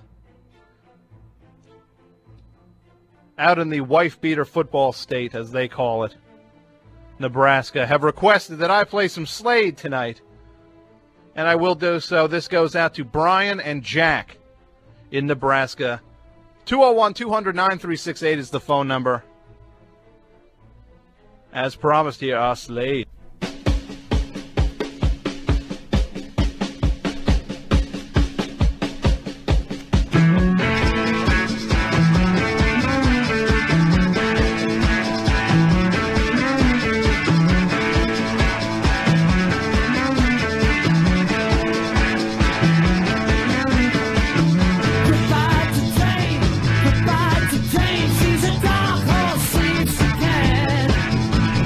Goodbye to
everybody loves. The sound from Detroit. That was the Von Bondies, but coming at you, here's something old. Going out by request, dedication. The Redcoats, you know who you are. Talking to a man with a snow white beard. People gathered round as they wanted to hear. Tell me all that you seek and I'll tell you more. He knows the words of wisdom, like a golden key to a rusty door. Open with the words of wisdom, and he spoke with a heart that was pure, and the people listened. 'Cause they knew that he knew as he spoke of the words of wisdom.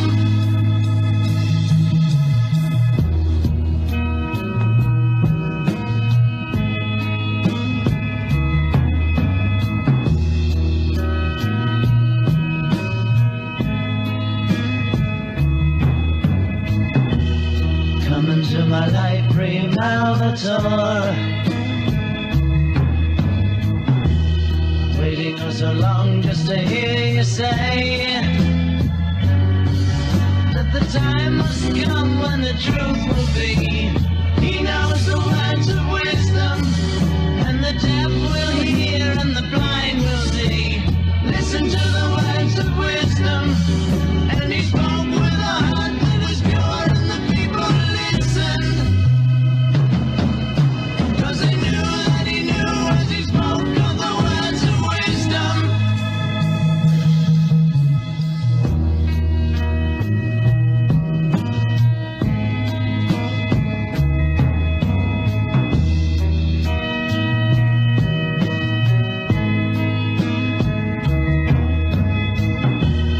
Listen to the man with the snow white beard.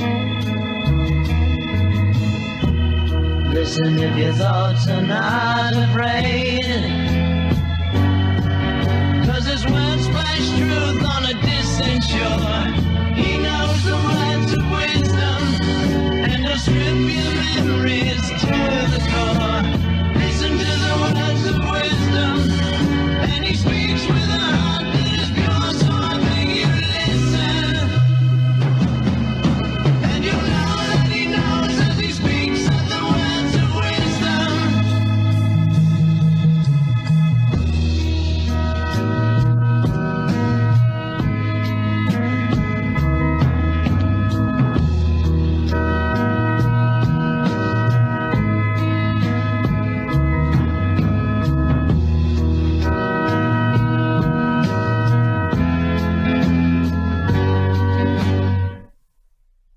I take this opportunity to say I love you. I know it took a long, long time.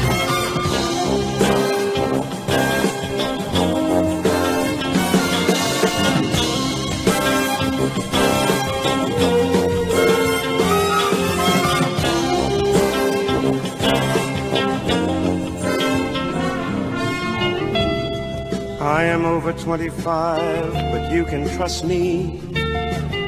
I can understand just how you feel.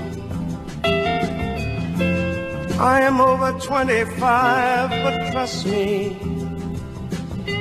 I've shared with you, kids, the same ideals. I once chased the same dreams you're pursuing. Just like you, I heard the flower song.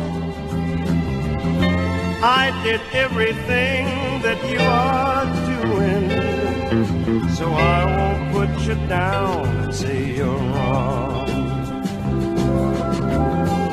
I know that there were times as I grew older, times I'd cop out when put to the test, times I was afraid the world might bust me, times when I settled for second best.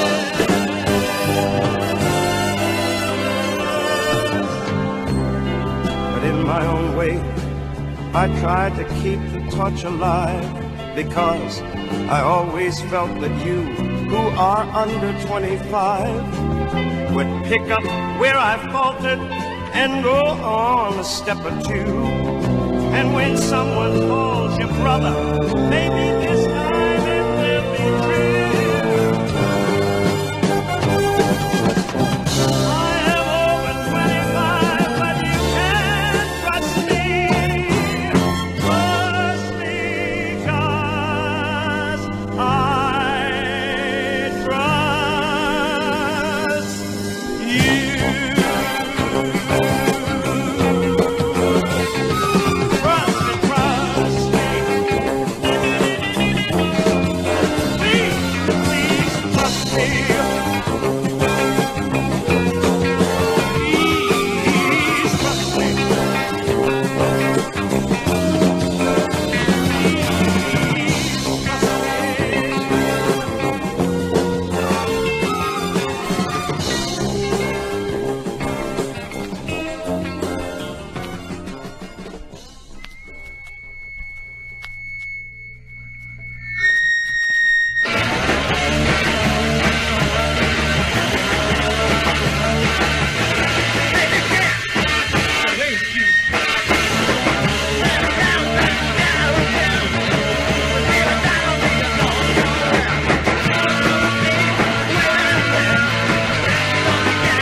Hey, everybody, this is the best show on WFMU. My name is Tom Scharpling, here with you for another 3 minutes.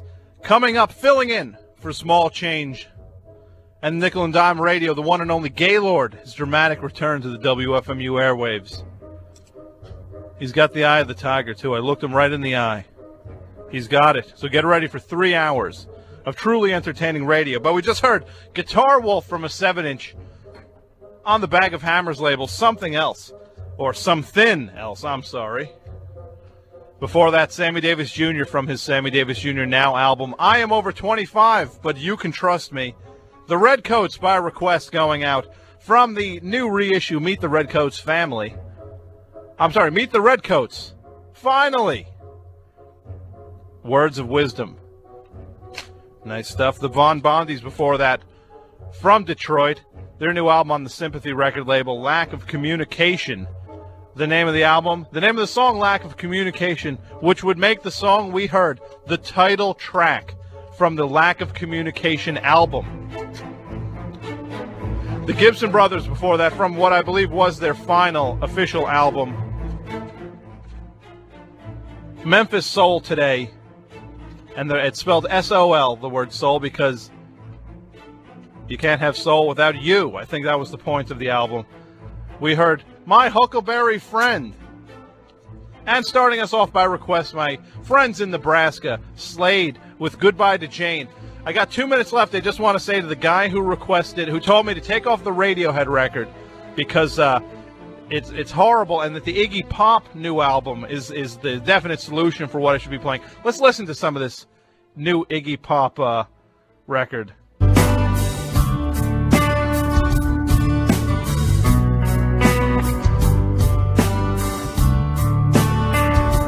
Yeah, that's the answer. Oh, go away. And you will be the final call. Oh, you. Hey, guess what? My time here is up. WFMU, you're on the air. I had just a quick question. Real quick. Who would win in a fight, Shannon O'Neill or Chris G? Shannon O'Neill or Chris G? Who are they?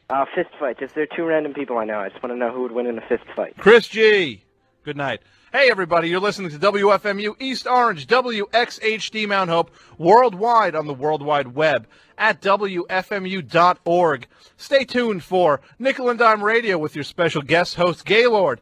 And if you want to join Scharpling's Army, Tom S. at WFMU.org. Send me your name. Say, I want to enlist. And you will be signed up. There's going to be membership cards and all kinds of fun stuff going on. And cake, most likely. There will be some sort of dessert. But you know what? It's time for me to say goodnight. And it's time for Gaylord to say hello.